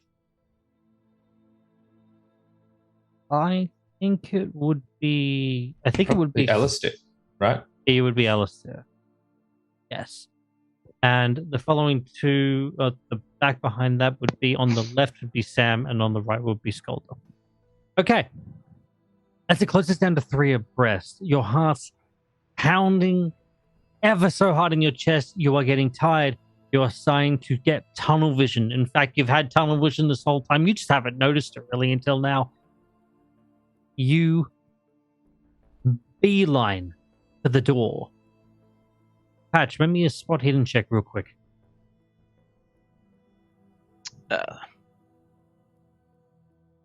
63, which I'm pretty sure is a failure. Spot? Yep. Oh, 65. Hey, pass. You can just make out in the flickering flame light, in everything that's happening, the chaos that is ensuing in this hallway right now. You can make out the number on the door. 1408. I'm going to reach out with my right hand and I guess grab where the doorknob is, if there is even one. There's no doorknob. Or push where a door would be. The door, Okay. just push on the door. With which hand? My right hand. The right hand. You smack into the door. You slam full tilt and hammer your palm to the door, which you hear a click, and then swings open wildly with the rest of the force that you applied to it. It's kind of like a delayed reaction. You slam, it doesn't move, nothing happens, then it flies open, and you all tumble on inside, and the door slams shut. You all turn back just in time to see the visage of the creature's arm as it leaps down from the ceiling towards the door, its left arm reaching through the open doorway, and as the door slams shut, you hear a sickening crack and a severing sound as you see the clawed hand and half of the arm impact against the floor. Well, Beauty. guess we should take that with us.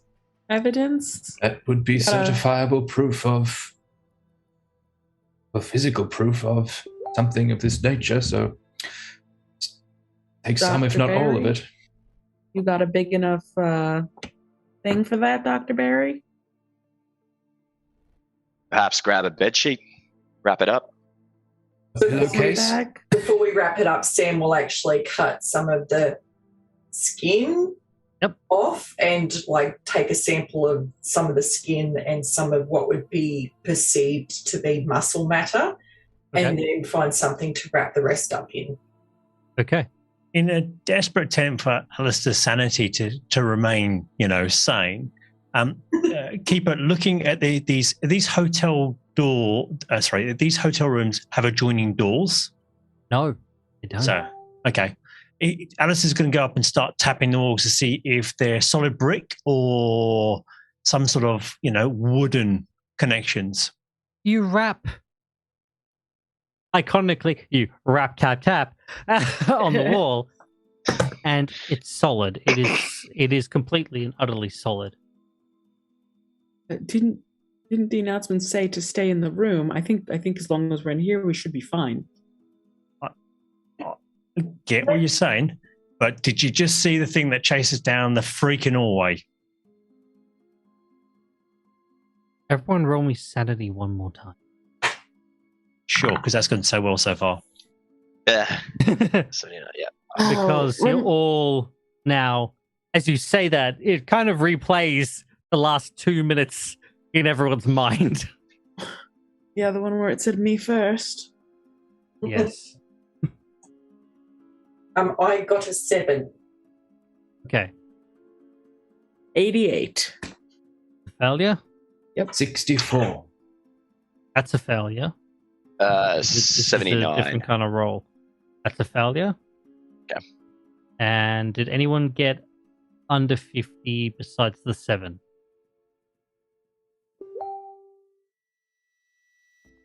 Golda, what did you get? 64. 64. I think we've got everyone. Okay. Who got the 7? That was you, wasn't it? Me, yeah. Yeah. Okay. That's because Sam's focused on the science now. Yes. Okay. I want everyone else to roll me a d10. D10. 3. Know what's coming. 1. 9. 1, 2. 9, 2, 4. And there should be one more number. 3.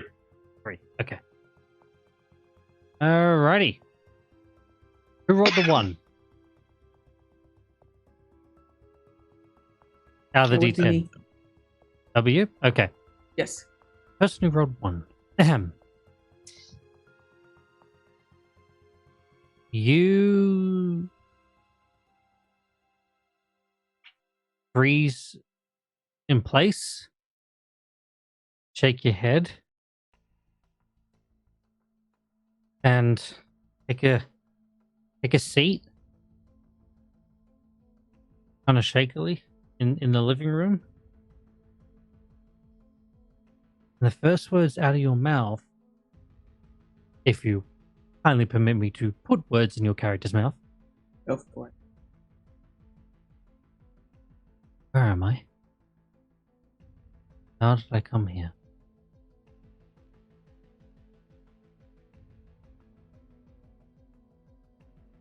You don't know how you got to where you are. You're in a room, dark, with people that you know. You have no idea what you're doing or why you're there.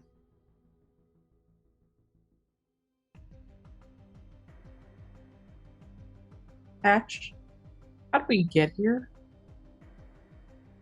Do you want to know my role or answer? Or As you say that, we'll go through everyone else as well.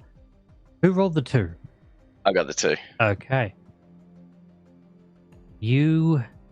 As you hear this, do you have a treasured possession? I wouldn't know. Probably something from the war. You know? Your mate. Yeah. Like the friend that died, he would have probably given you something. In which case, a compass. A compass. Okay.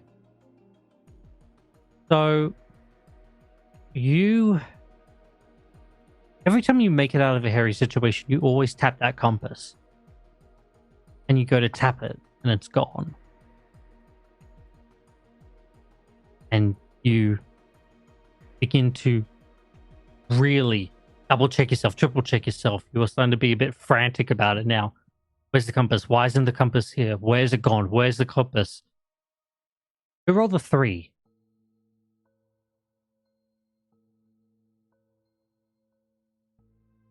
Be me. Okay.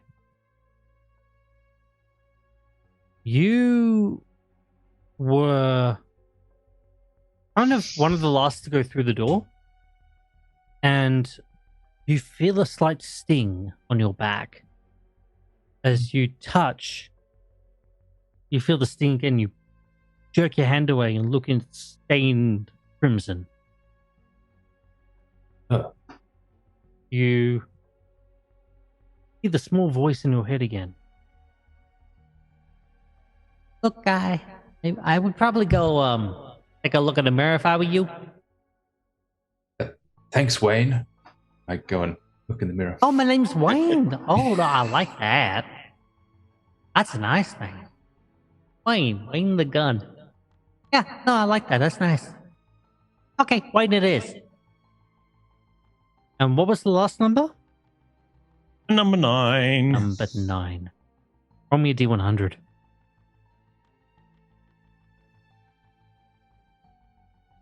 $62. 62. Oh, sorry, 26. My apologies. Oh, sorry. All right. 26. I say 62 is what I said. Yes, 22. 26. 26. I'm making up 26. numbers now. Okay.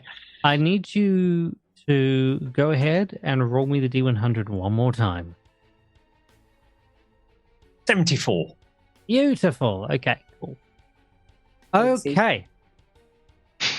You 24 and 26. Okay, that would be 15, 40. Okay, cool. Okay. You have a new phobia as the results of what has happened weigh in on your mind. You now have a new fear. Hoplophobia. The fear of firearms.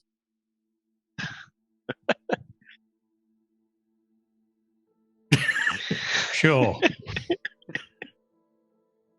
Lucky there's not two in the room, keeper. So that won't be a problem at all, will it? Yeah. And just for the audience at home, the good Professor Molly, how large is that firearm? Because I don't know how big a Luger is, but the other one seemed to be almost rifle-esque. Luger's a handgun. So gun. I know that Luger's a handgun. I get that one, but it was the other one. The other gun was a handgun as well. Okay. The handgun as well. but his talk, so you've got more to be scared of with that. Sure. Not to me, though. Right. So. Patch, how'd we get here? Did we go to a bar or something and get real wasted and end up in a hotel room? Because I don't remember.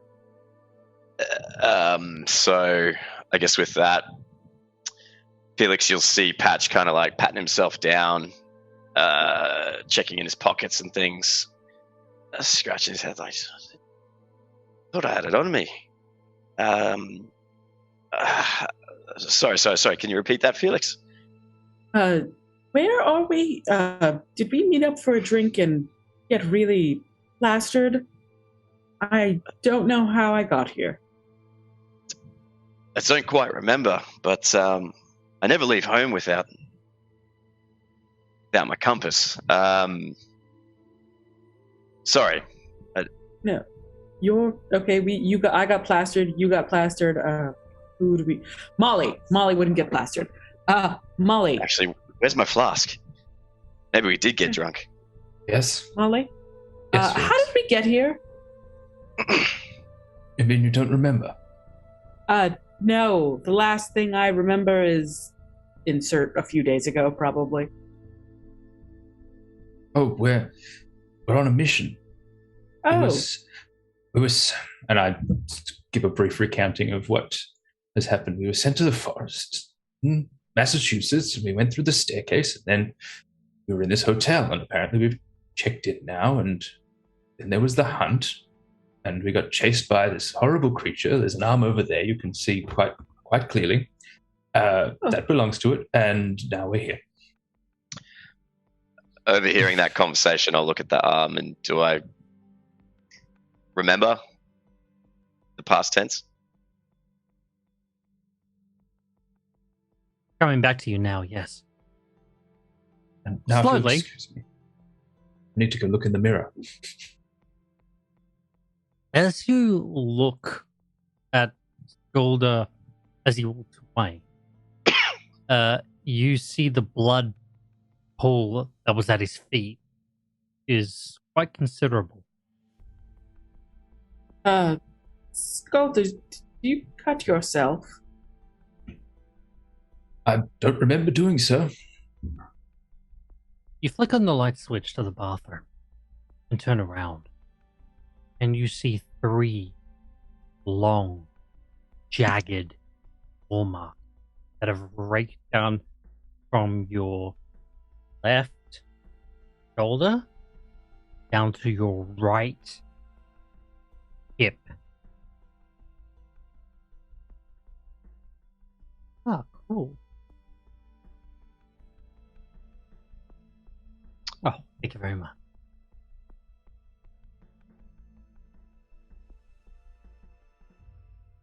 So You can Skulder got a also big see- gash across his chest. hasn't Yeah, or not chest, no, his back. And you Oh, can his clothes all also torn up? see. Oh, his clothes are torn, yes. You can also see a bit of white through the ripped clothing. And as one of you comes in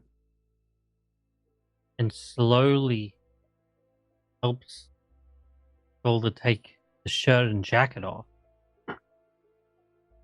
Part of his spine. I would I don't assist feel him with rather that. well.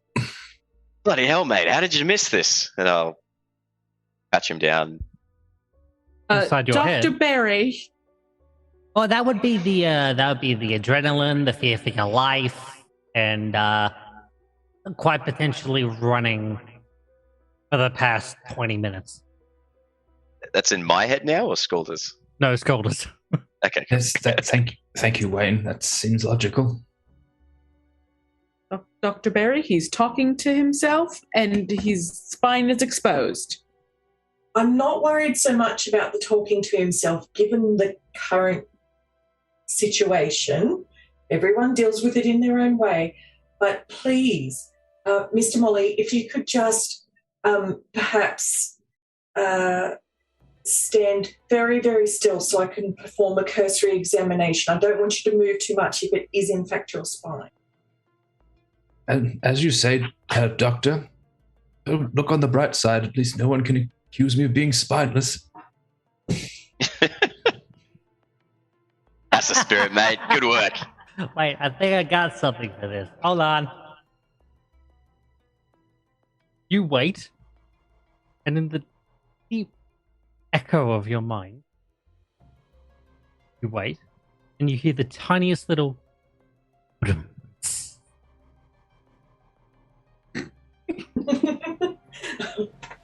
Did you want a first aid or a biology check? First aid, definitely. I'm going to be kind of patting Molly or Scolder on the back. Don't you worry, mate. We'll get you tip-top in no time. Sam's on it. I got a hard success. Oh, nice. Okay, while then, yes, this is his spine, and the claws of the creature, particularly the arm that is on the ground, just missed his spine. But he's bleeding quite a lot. So I will... Is there a bed in the room or some form of furniture or I can use the floor to lie him down flat? Oh, there's a bed.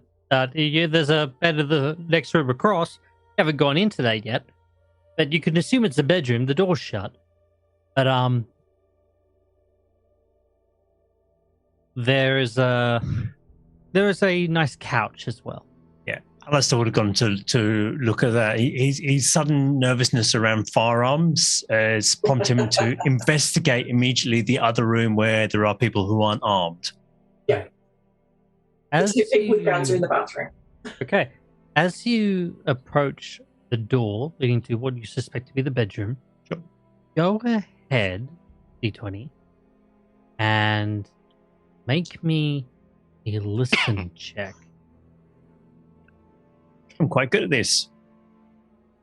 And that is a straight... Where's my character sheet gone? I had one a minute ago. I promise you. There I am. Listen. You think you'd be alphabetical, wouldn't you? I'm going to use 5 luck points to push that and hit 60 on the nose. Okay. That's Success. a pass then. Right. Just barely audible. You hear a sound that fills your heart and your mind with anxiety and dread. The sound of a hammer being pulled back to a firearm. Do I get an opportunity to react? Oh yeah, no. You've just heard the hammer being pulled back.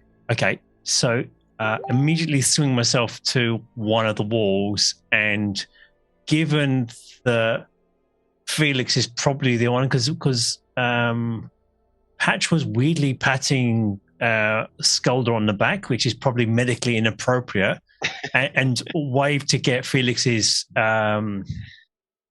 attention. Okay. Yes, you have my attention. What's going on? What are you doing? Would you? Felix will sort of Point to the tiptoe door. over. Point at the door.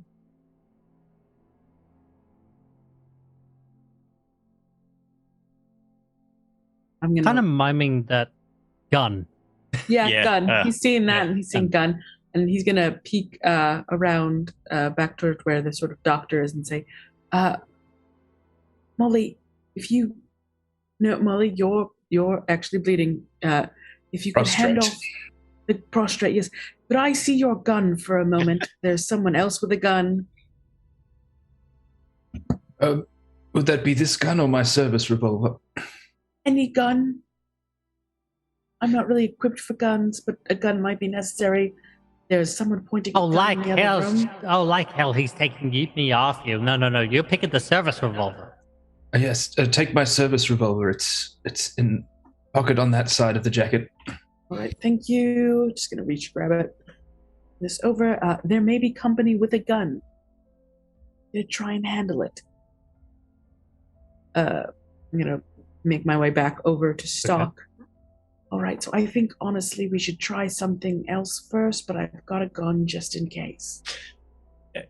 The word gun, unfortunately, makes Alistair do an involuntary action that you've probably not seen before, Felix. It's almost, there's a sudden fear of guns. And his face goes much whiter than the English white he normally is. And leaning against the wall, so his back is against hopefully the brick. Yeah, brick. Bangs on the door and says, "If it's Darren and Maria in there, we're here to help. Do not shoot." Okay.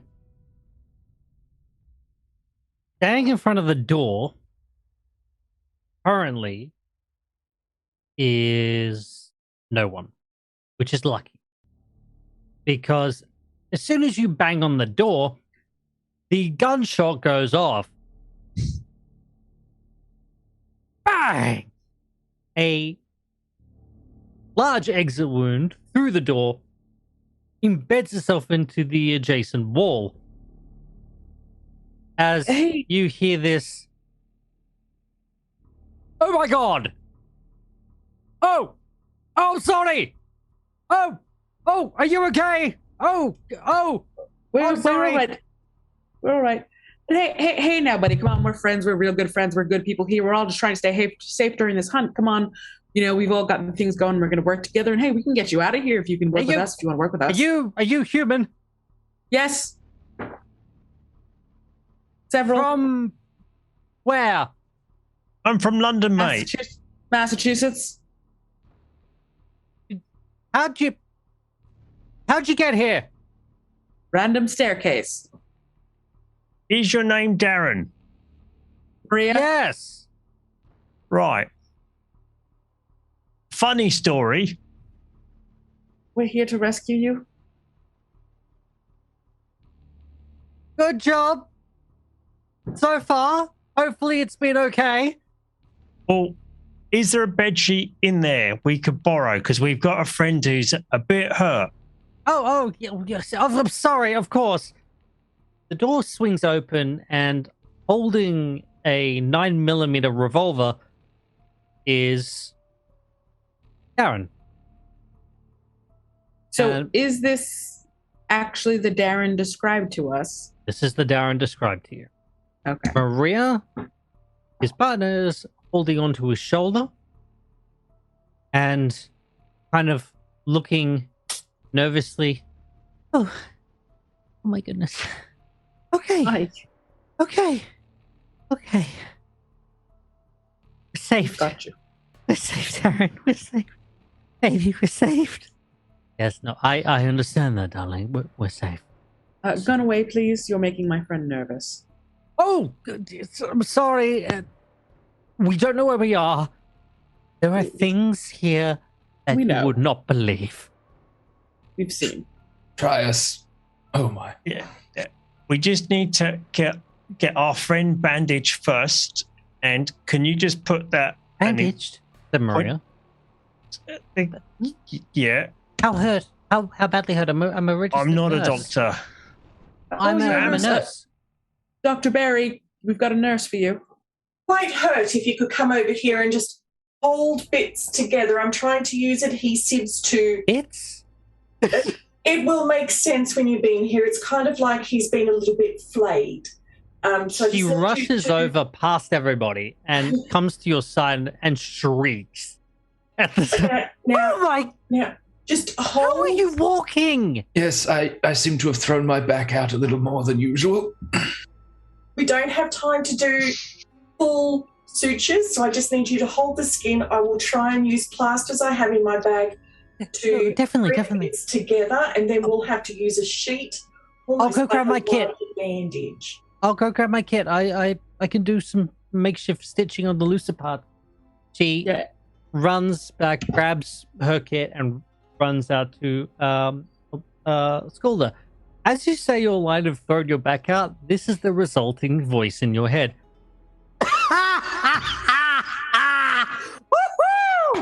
Oh, I have not heard one like that in a long time. Must have been a millennium now. Oh, but we are gonna get along just fine.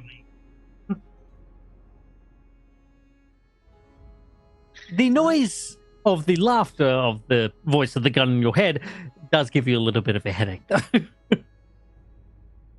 Yes, seems the volume control is not quite pinned down yet. If you could use your inside head voice. You gotta be kidding me, right?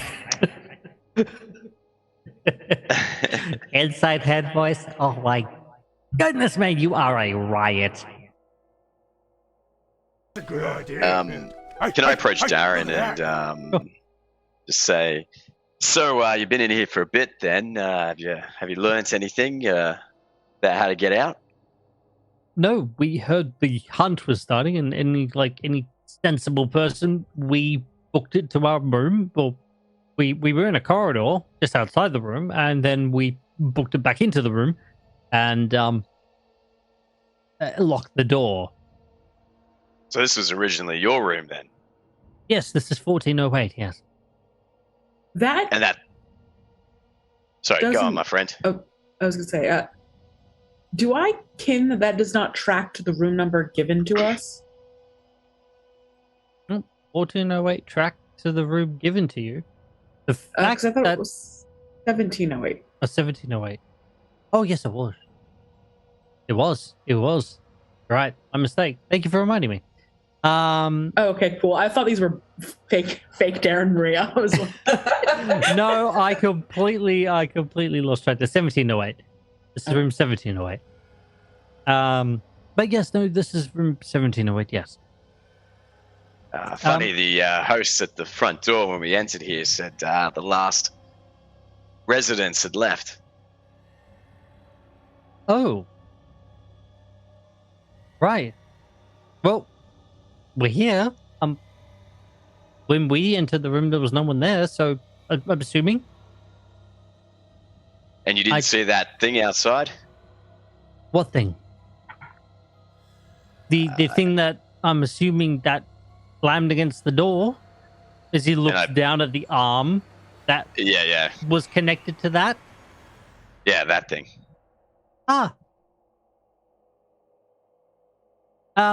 No. I don't want to see what that is. To be completely honest with you, sir. His voice a little bit of a higher pitch than normal. Well, all right then. Hopefully we'll get some time to get out of here. What brought you two here? We told you how we got here. How did you get here? Staircase in the forest. We were planning to have a picnic, and we saw a staircase, and it was go and why is there's this random staircase in the forest? Why is there a random staircase? And we both took one step, and poof, here we are.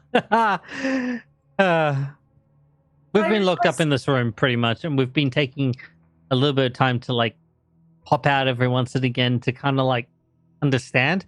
We haven't eaten in days, but it doesn't seem to matter, which is really confusing us. We're not hungry. Nor are we tired. Nor are we thirsty. We're not even malnourished. This place is incredible.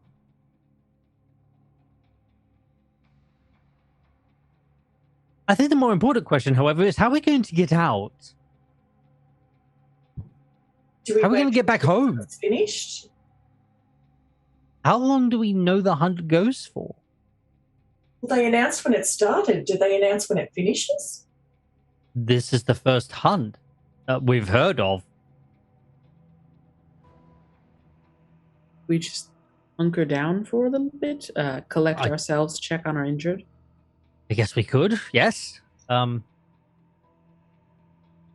if they call it. Right. So first thing we need to do is you on holiday. Oh. Ring. Is that the phone? Ring. Thanks. You look over and you find a red telephone. Red cord,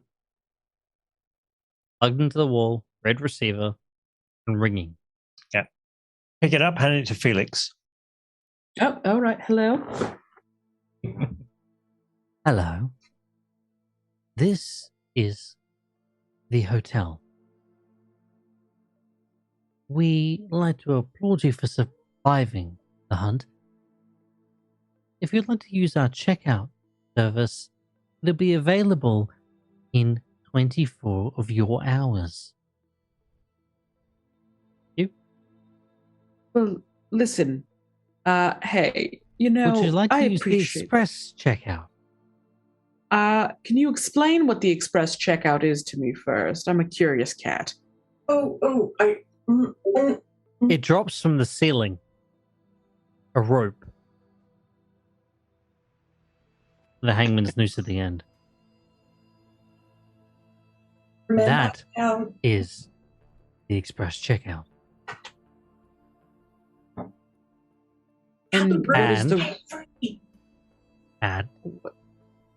we don't recommend that you take that. It's not worth it personally. Listen, you know, that's an express. Maybe listen, I'm a jovial gent. Let's find a happy medium here together. Come on, maybe we could spend some time together, part of it, cut it down. I'm young and in fashion. I know things. You're talking to a dial tone now. Nope. All right. Can't charm a voice on the end of a phone without my face. Put down. We've got 24 hours. And then we can check out. Right. Let's barricade the doors. Although supposedly we've survived the hunt. As you look, which seems to imply it's over. To where the rope was is now gone. That's not terrifying. Right. And you take a look, and there appear to be windows now.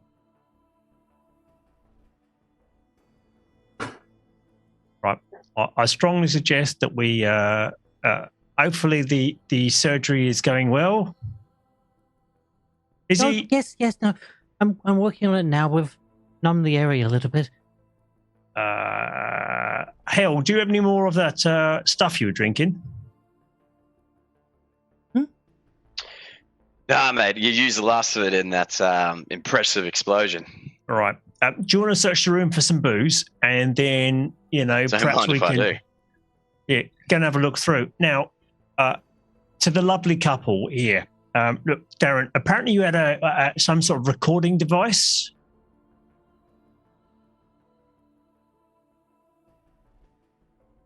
So, me and Elle are just going to have a look through the room and just get your bags packed so we can get you out lickety split.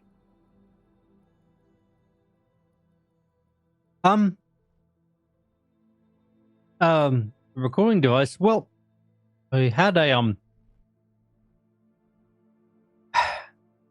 somewhat. I had this. It He walks back inside the bedroom and pulls out a wax recorder for a phonograph. And well, that's what we have. We were going to record us singing together. Yeah, give us a moment. Felix, Yes. you're good with these modern day gizmo things. What's this thing do? This, well, you could take an impression of a vocal recording on it. Has it been used already? No, it's a fresh wax cylinder. Well, Felix, I think we've got some other evidence we can acquire. Yes, we could. Just what do we use it for? Yeah. And then I whip round to look at Hale. He looks pale. I guess I would be doing an investigation check or a spot hidden, and I'm looking for booze as per orders. Yep. You go ahead and roll me an investigation. That's a 48, and is it spot hidden or investigation? No, investigation.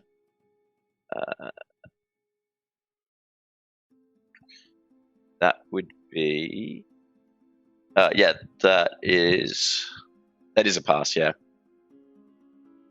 Okay.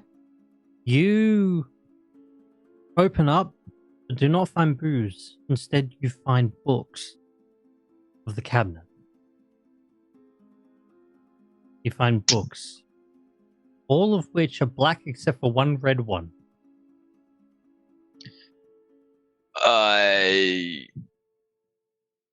Taking note that is the specifically different one. I wonder what this is, and pull it out, and I'll walk over to one of the newly formed windows, and kind of take a purchase. Is there like a perch there? Yeah, you can like sit on the sill. Yeah.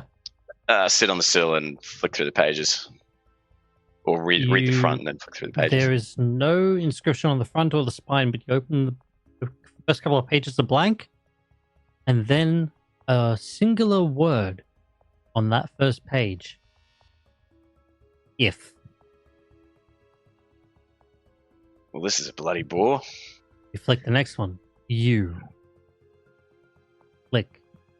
Want. Flick. To. And again. Leave. Flick. Then. Flick. You. Flick. Will. Flick. Half. Flick. Two. Flick. Fly. And I finish it. You look through the rest and it's all blank pages. And the window that you were leaning against vanishes. You grasp quickly to the brickwork around you as your body half falls out of the window. You look down at an impossible fall. Crikey. A possibly long floor, hundreds and hundreds of feet in the air. You feel the wind ripple against your back as you claw into the brickwork and throw yourself back in the room. Those who are inside see Patch roll on the floor and back up against the other wall. As you all can now hear the wind whistling the open hole. Well, that is the window. That was the window. Bloody hell. Quick, we have to find that booze now. Yeah. We're not taking Rook's way out here. Look, we just need to keep staying in the room. You'll be fine. Can I peer around the side of the now open space? What's outside there? Is it a city block or is it just void? Void. But it seems to be right at the very bottom. There's a street with street lights. You think this might be one of those portals? As you look down, go ahead and roll me a power roll. Could be an express checkout. Oh, I don't think that's good. 97. You 12 people or less. throw yourself away from the window. And you have gained yourself a new phobia. Woo! The fear of heights. It's like in real life. There you go. All right, I'll jot that down. Thank you. Okay. You sit there, think, and your mind withdraws upon in self touch as you now think to all the times that you were high up, looking down.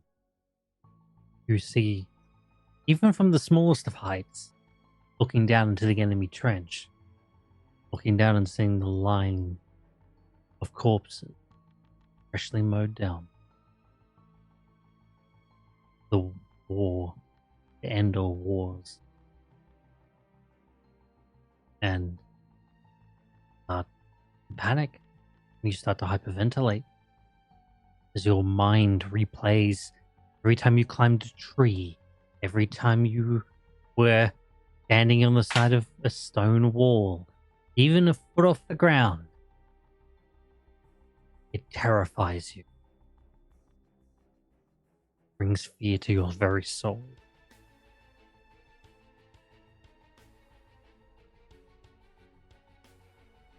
What's the rest of the party doing?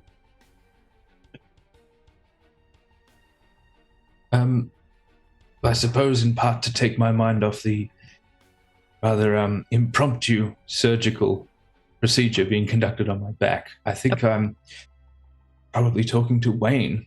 And Wayne, do you happen to know any way to get out of here? You seem like a 87 bottles well-traveled of beer fellow. on the wall. 87 bottles of beer. You take one down and pass it around. 86 bottles of beer on the what? Sorry, I start singing to myself when I get lonely. Yes. You seem to have been around for a while, old chap. I don't suppose you happen to know a way out of this hotel? I've been around for a long time. Let's see. There are multiple ways out of here. Mm-hmm. I'm one of them. Not the preferred way to go, as I don't want to have anyone to talk to anymore. I think the room has provided you with 2 express checkouts. I'm the 3rd, so yeah, not the fun kind of thing, really. I see. And what about the more preferred method of checkout? I don't know. What is your preferred method? Walking out alive or just walking out? The former, I think. I think the alive would be preferable. Okay. Well, you're going to have to wait then, because they're cleaning up from the hunt. They're doing all that. And after what they say, how long did they give you? Would I know, actually, as a general question? Was that repeated? We had 24 hours, I think, wasn't it? Not out loud, it wasn't. No. Yeah, Felix said we've got 24 hours to hunker down. Okay. Oh, okay. Oh, yeah. 24 hours, Wayne. What, like our time or your time? Of our hours, I believe. Oh, Lord! That's not good. That's like 500 years here, probably. Actually, she's pretty close. It's actually 512. Ah, I see. That seems somewhat suboptimal. Well, what? You guys don't live for 500 millennia long, you know? Not usually. Oh. Is there somewhat of a earlier checkout, perhaps, that doesn't involve the expressway? Hmm. Yeah, right. Okay. No, there was this one thing that kind of works. It's only been done once. And successfully once.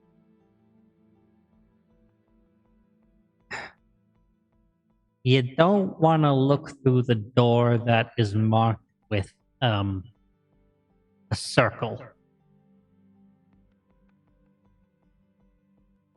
If you go out into the corridor will be changed from what you remember. At the end of the corridor, I'm pretty sure there's a door with a circle on it. The way out is you open that door and you look at what's inside.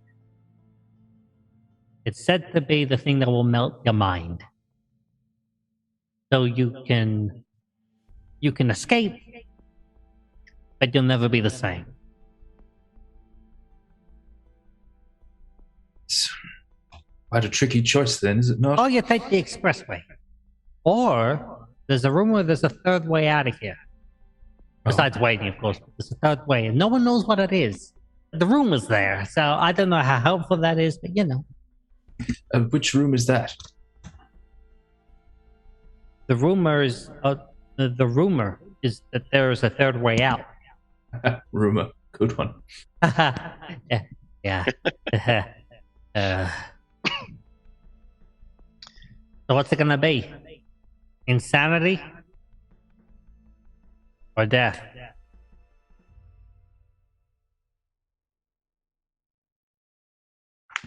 That's a good You question. didn't think you were getting out of this unscathed, did you? Well, look at you. You got part of your spines showing, you know. I feel like that's plenty scathed, thank you. Oh, no, yes, no. You're having it a little bit more rough than most people, don't get me wrong, but, you know. Well, at least I have time to decide then. Oh, about 511 years, 11 months. You know, 30 days, 23 hours, 57 minutes, and 12 seconds. Yeah, you've got time, yeah. A little time, yes. Very good. Thank you, Wayne. After shuffling Patch into the safe bedroom, keeping away from theirs, Alistair shouts out to Dr. Barry, Sam? Yes, Alistair. I've got a thought if you've got a moment and and Mr. Molly's not bleeding. I'm pretty sure that our qualified nurse here can finish wrapping him. Oh, yes, no, I've got it. Don't worry about that. Only passively bleeding. I'm wondering if this is one of those constructs where if we leave the building, it's okay. So here's a theory. I'm going to chuck a chair out and see if it shatters on the floor, or if it disappears like I did when I stepped on the steps and it takes us back to where we came from. You're going to try that through that windowsill? Yeah, well, there's no windowsill there anymore. You just look away from you look away, Patch. You'll be fine. And I don't know how keen I'm on that. Yeah, so I'll heft a decent sized dining chair if there's one there, Keeper. There is. Okay. You pick up the dining chair. It's heavy, and you yeet it with all your strength out of the open window, and you watch it fall and fall and fall. You actually have time to check your watch and fall and then shatter upon the pavement. I do believe that was an express checkout method. Right. It was yeah, well, that's why I didn't, if I hear that, you see Patch audibly shudder. So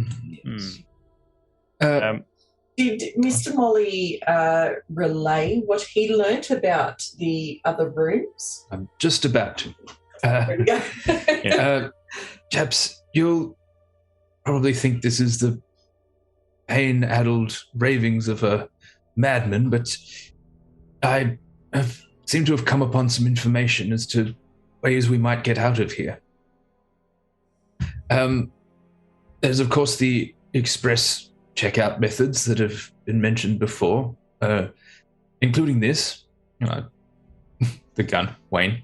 Whoa, wait. And we could wait for normal checkout, which unfortunately in here is over 500 years time equivalent.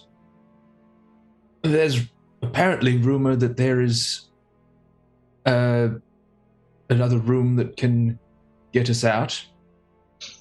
Or there's a circle door, which will take our sanity. Potentially.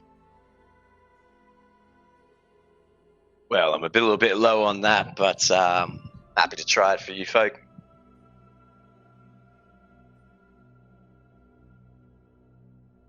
I'm in mind with the idea of the room that seems to be without major consequence. Yeah. So, Mystery hold on. room.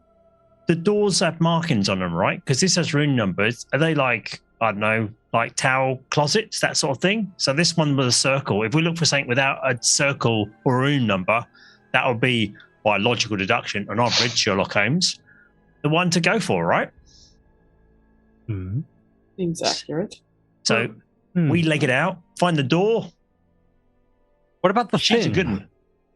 Actually, Is it great still idea, out there? Stoke. Nah, it'd be fine. Would have gone by now. It doesn't seem so. They said on the phone that they were cleaning up from the hunt. Makes me think that it is over. Oh, It's half time at the moment. Yeah, look, it's Oh. harmless at the moment as well. Actually, Stock reminded me. Molly, Yes? do you remember any of those glyphs that you saw back before we entered here? It's a good question. Would I recall the glyphs? Yeah. You got a couple of them firmly in your head, yeah? Yes, I seem to remember them. Do you think if we happen to buy upon them, that might be a safer guess? Seems like a reasonable theory. All right, Moles, Okay. you got this. Just don't go through the circle door lest you would melt your mind, as it was put to me. And I'm going to take a check around. Is there any more? Did I end up finding any more liquor? No, not a single drop. All right. Minibar in here is terrible. I do believe that whatever we decide to do, I do think we do it quickly. For some reason, I feel like we have a very brief amount of time left. Ring. Did I get it again? Right, and Felix gonna deep breath, pick up the phone. Hello, Mr. O'Hare here.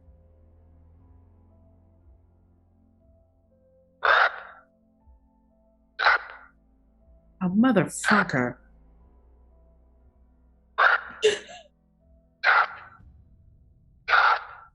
Can you say something else? This is really getting just anticlimactic.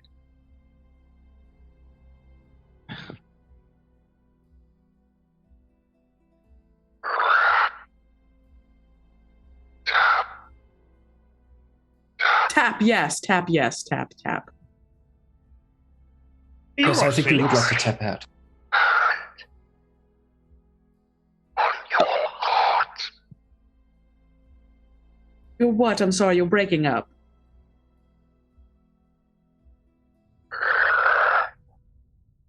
Has Cat got your tongue, or do we have your arm? Tap, tap. Let's give him a hand. Goes my hand on your heart. Oh, I'm really flattered, but I don't know if we'd work. Are we all The hearing last this? time you checked my arm. Who has the arm? Sam bundled it up to put Yeah, it isn't it like away. it's like wrapped up? Sam like Yeah. wrapped it up. Where? Well, technically, I presume it was too big to fit in the bag, so it would have just been Yeah. put as an item for us to pick up and carry. You look back. Felix, you whirl around. It's gone. Oh, that's really unfair. We put a lot of effort into that. Oh no, it's still in the room, dear. Don't threaten me with a good time. This is my good time to have. Rap tap tap goes the rat stuck in the trap for the cat. In this case, I'm the cat. Welcome. I'm too attractive to be a rat. Oh, trust me, you are, especially in a place like this. This is the Hotel of Dreams. This is absolutely. The voice changes to that of Vincent. Absolutely. A one-of-a-kind place to stay. You've spent a total of 1 hour here. The hour will now repeat. The hour will now repeat, and everything will get worse and worse unless you take the express check out. Oh, well, that's There are really multiple unfair. options now for you. We have seen that you have a gun, multiple guns, brought with you into this world, into this hotel. I've given you an opportunity. I'll give it again. And the rope drops again. I flick out a pocket knife and I just cut the rope. As you do, you strike, and your knife breaks. Aggressive. Hell of a rope. I love a rope. The other checkout method is, of course, the window. Look, guys, I don't know about you, but the next window across shatters. More wind pours in. You'll kind of roll your eyes. And of course, I heard you had problems with the minibar. Well, here, let me fix that for you. And you see, in the blink of an eye, a full liquor bar. All pristine, set up. And a bottle of pills as well. Or if that does not take your interest, how about this? And then a large carving knife appears, thrown across the room and lodging itself into the brickwork. Plenty of options. I don't know about you guys, but I think it's time for us to rattle our dags and get the hell out of here. Let's find the door. Muted. We'll take some of the alcohol with us. Or try. Flammable. Grab tap tap. It's just provided us with a Right. Hey, this would actually be sort of very entertaining if you weren't threatening our lives right now. I'd like pick your brain later for thoughts, but Your brain would not taste nice. excuse you. I am an exquisite piece of man flesh. I'm gonna. Can we go? Yeah, I'm gonna head up Has to the just been door. pushing the furniture away from the door. He's like, "Right, ladies and gents, time to exit. Don't go for the room with the what was it? Scolder? Circle. No Just circle. Don't go through the circle. Right. So, I'm gonna grab the carving knife, but just so I have a large knife. Okay. So, hang on. those who grab the bottles, make me a power roll. Those who grab the knife, grab the power Jesus. roll. I was going to suggest Alice to grab the knife since the rest of us have a gun. Oh yeah. I mean, if Well, I I got my can, I'll deuces. hand it over to Alistair if I survive this check. Nope. Oh no, I did not succeed my power roll. Ooh, 37 out of 55. You grab the knife, and for a brief second, you think the best way out to leave is to take it and perform an action that would be not so beneficial to your health. Those who picked up the bottle and failed, you drink. You take a large swig and think, a bowl of pills looks really good. be over really quickly, actually. Went to sleep. Be fine and done. Andy. Those who succeed on the roll take a swig and go, nice tasted. That's some nice tasted alcohol. Woo! It's the best thing you've ever drunk. Tastes like golden nectar. It tastes amazing. Yeah, I was never one for paying for anything, and I kick the cabinet out of one of the windows if possible. Okay. Just basically, they go for the bottles, you just punt it out the window and start dragging people away. Okay.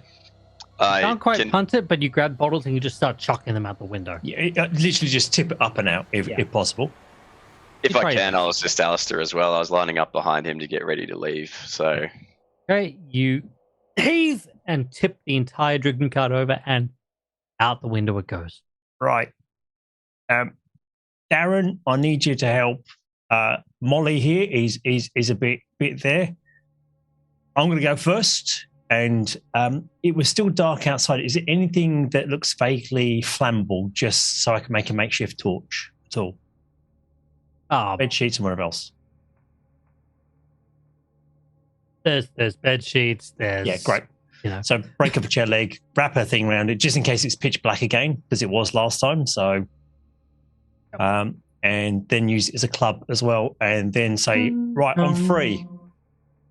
Oh, ladies and gentlemen, the hunt will be beginning in the next 5 minutes. We've got 5 minutes. Let's go. 3, Let's go. 2, 1. Pull open the door. You pull open the door, and what lays before you is a normal hotel hallway. Okay. Doors on either side, and the door across from you, and every single door has a word written upon it, all stained red, all dripping as if freshly painted. And it repeats the same 2 words. Press checkout. Press checkout. Press checkout again and again and again.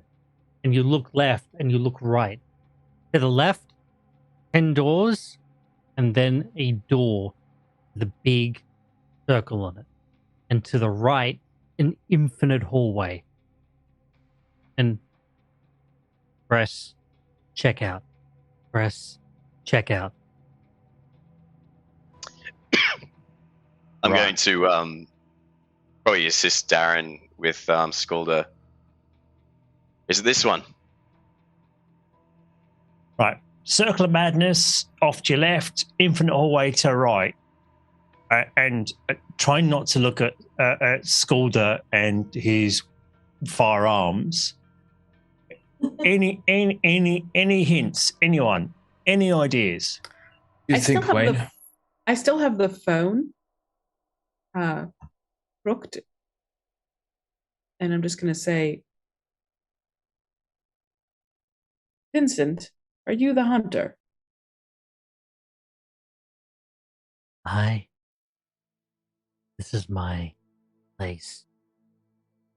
I am the keeper of keys. I am the gate. I am the key.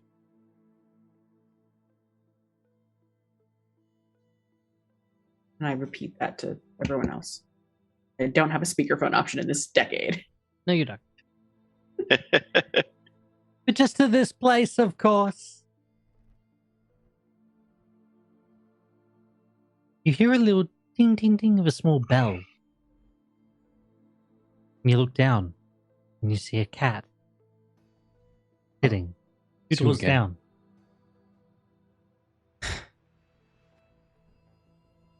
Hello, dear. Hello. Back again. Yes. Where's the other door? Not the one with the circle, not the express checkouts. There's a 3rd door. Which way? Left or right? Nowhere. Okay. But there is a door. So it's just not physical. It's not physical. It's not a physical door. Okay. I never managed to make it out. My Maybe we parents can- came with me. Did your parents end up leaving? Yes, they ended up leaving. Express Through the checkout window. leaving? Ooh. I couldn't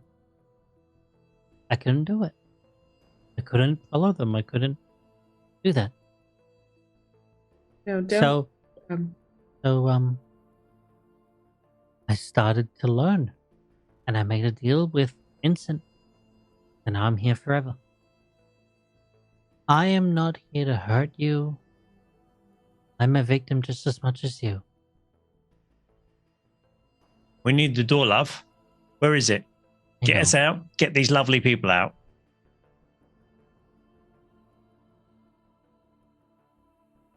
If it's You not have to- physical. Sorry, go on. You have to bring yourself to the point of no return and then return from it. That's all I can say. Thank you. I hope you know what it means. No, not a Scooby Doo, I'm afraid. So, Scooby-Doo? look, Scooby Doo, wonderful cartoon. You'll be fine. Moving swiftly on. Can Sam actually do an ID roll to see if they can course he figure can. out? Yep, sure.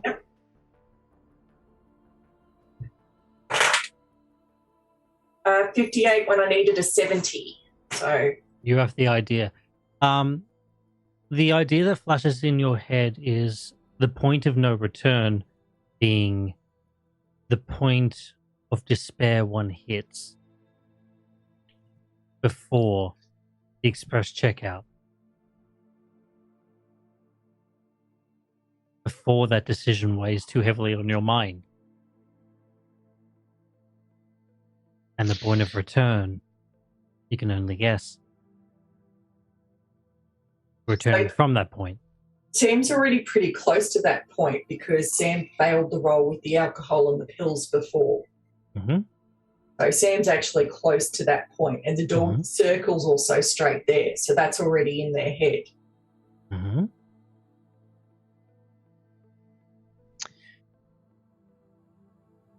So close to the end. I'll scrap this. I kick the cat. I'm going through the door with the circle. Don't. I will pick up the cat so it doesn't get kicked. Okay, you interpose yourself between the cat and Patch. And Patch, you fling open the door. You Patch, go no. towards the end of the corridor and you fling open the door. The first thing you hear is the sound of flute and song. The demonic sound of flute and song. You're staring into the abyss of space. Stars surround you. The door closes behind you, and you are left floating. Through the darkness, things appear, as if moving closer to you. Strange creatures, hovering in the midst of the black void, playing a dreadful, yet beautiful song on long, ornate flutes. And in the center, surrounding them, the ball of mass, indescribable, of horror incarnate. The amount of tentacles, eyes, tendrils, mouths, gaping maws. You immediately have the memory of being pushed into your mind that this is your universe. This is its destruction. This is the center of everything. This is the purpose of life and death. And this is the inescapable future. Roll me a sanity roll. So roll me a sanity roll as you stare upon the very visage of something that should never be looked at. 69. Nice. Is that a pass or a fail? My sanity is currently at 82. We've been ticking it down as we go. Yeah. I think I end up losing 8 points. Okay. Well, then you passed. Roll me a D100.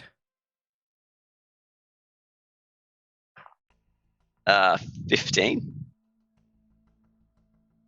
Yep, will do. You lose 15 points of sanity in one go. And you start to boggle in your mind. You fumble for the door. It's no longer there. You float. You stare. And the longer you stare, the more rolls you make. So, Keeper, it's at this point, Alistair whirls round to the group and says, from what Dr. Barry said, Edge of Despair, we're here now. But let me take you back to what we've done and how we've changed things.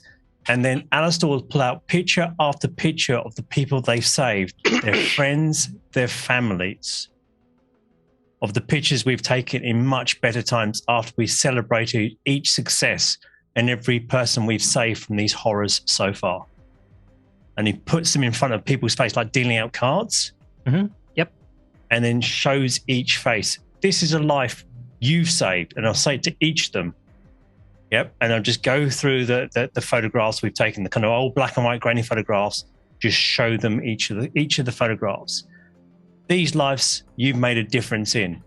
Everything you've done has saved it. And grab Patch by the shoulder and drag him back and then stick a picture of one of his war friends in his face. It's like, he wouldn't have survived without you. Okay, you wrench open the door because the door's shut behind him. You wrench open the door. You see him. He's just standing still, like in a broom closet, kind of just standing still. You reach in. You see the visage of Azathoth itself. Make me a sanity check. Nice and quick. Save. Save. Okay, roll me a D100. 2. 2. You are so focused on your task that you just grab him, pull him, and you manage to look the blind idiot god in the face and give it the middle finger as you close the door. You shove it in his face, breaking that trance, letting him know how many lives he has saved. And like that, the door with the circle explodes, turning into a shaft of white light. You all pile through, you run, you book it, taking your 2 civilians with you. And you find yourselves in the forest once again. I try and bring Minerva with us. You try, but she jumps out of your arms. I can't. I'm sorry. Go live. Be free. Enjoy your lives. Bye. And the light shuts off. Congratulations, you've lived. I'm seeing the face of Azathoth. To the people who have been watching tonight, thank you very much. My name is the Keeper of Stories and Secrets. Thank you for allowing me to run this game for Jasper's Game Day. Thank you to all the players today. And I really hope that this story has solidified that I hope some of you caught on as we went through, that if you need help, call one of the lifelines that have been scrolling at the bottom of the screen. There are counseling. There are all these things that can help. Your life is treasure. Keep it safe. Enjoy your life. You only get one. And with that, yeah, Cthulhu Fatagan. And have a wonderful, wonderful night.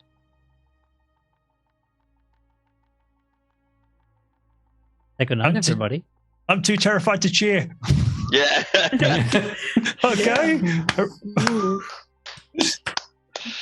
Thank you. Thank you. Thank you. You all had a wonderful time. Okay. Awesome. That was a phenomenal game. Thank you. Thank you very much. Yeah. Hope you all loved it. Once again, everyone say goodbye. Thank you for that. You can find all these people at the ats and the hashtags and the things. Go look up their Go look up their Twitters. Go look up their handles. You can find me over at potentially future at YouTube. My other half of the channel at Twitch, at the House of Cthulhu on Twitch. And thank you once again for having me. Have a wonderful, wonderful night. Good night, people.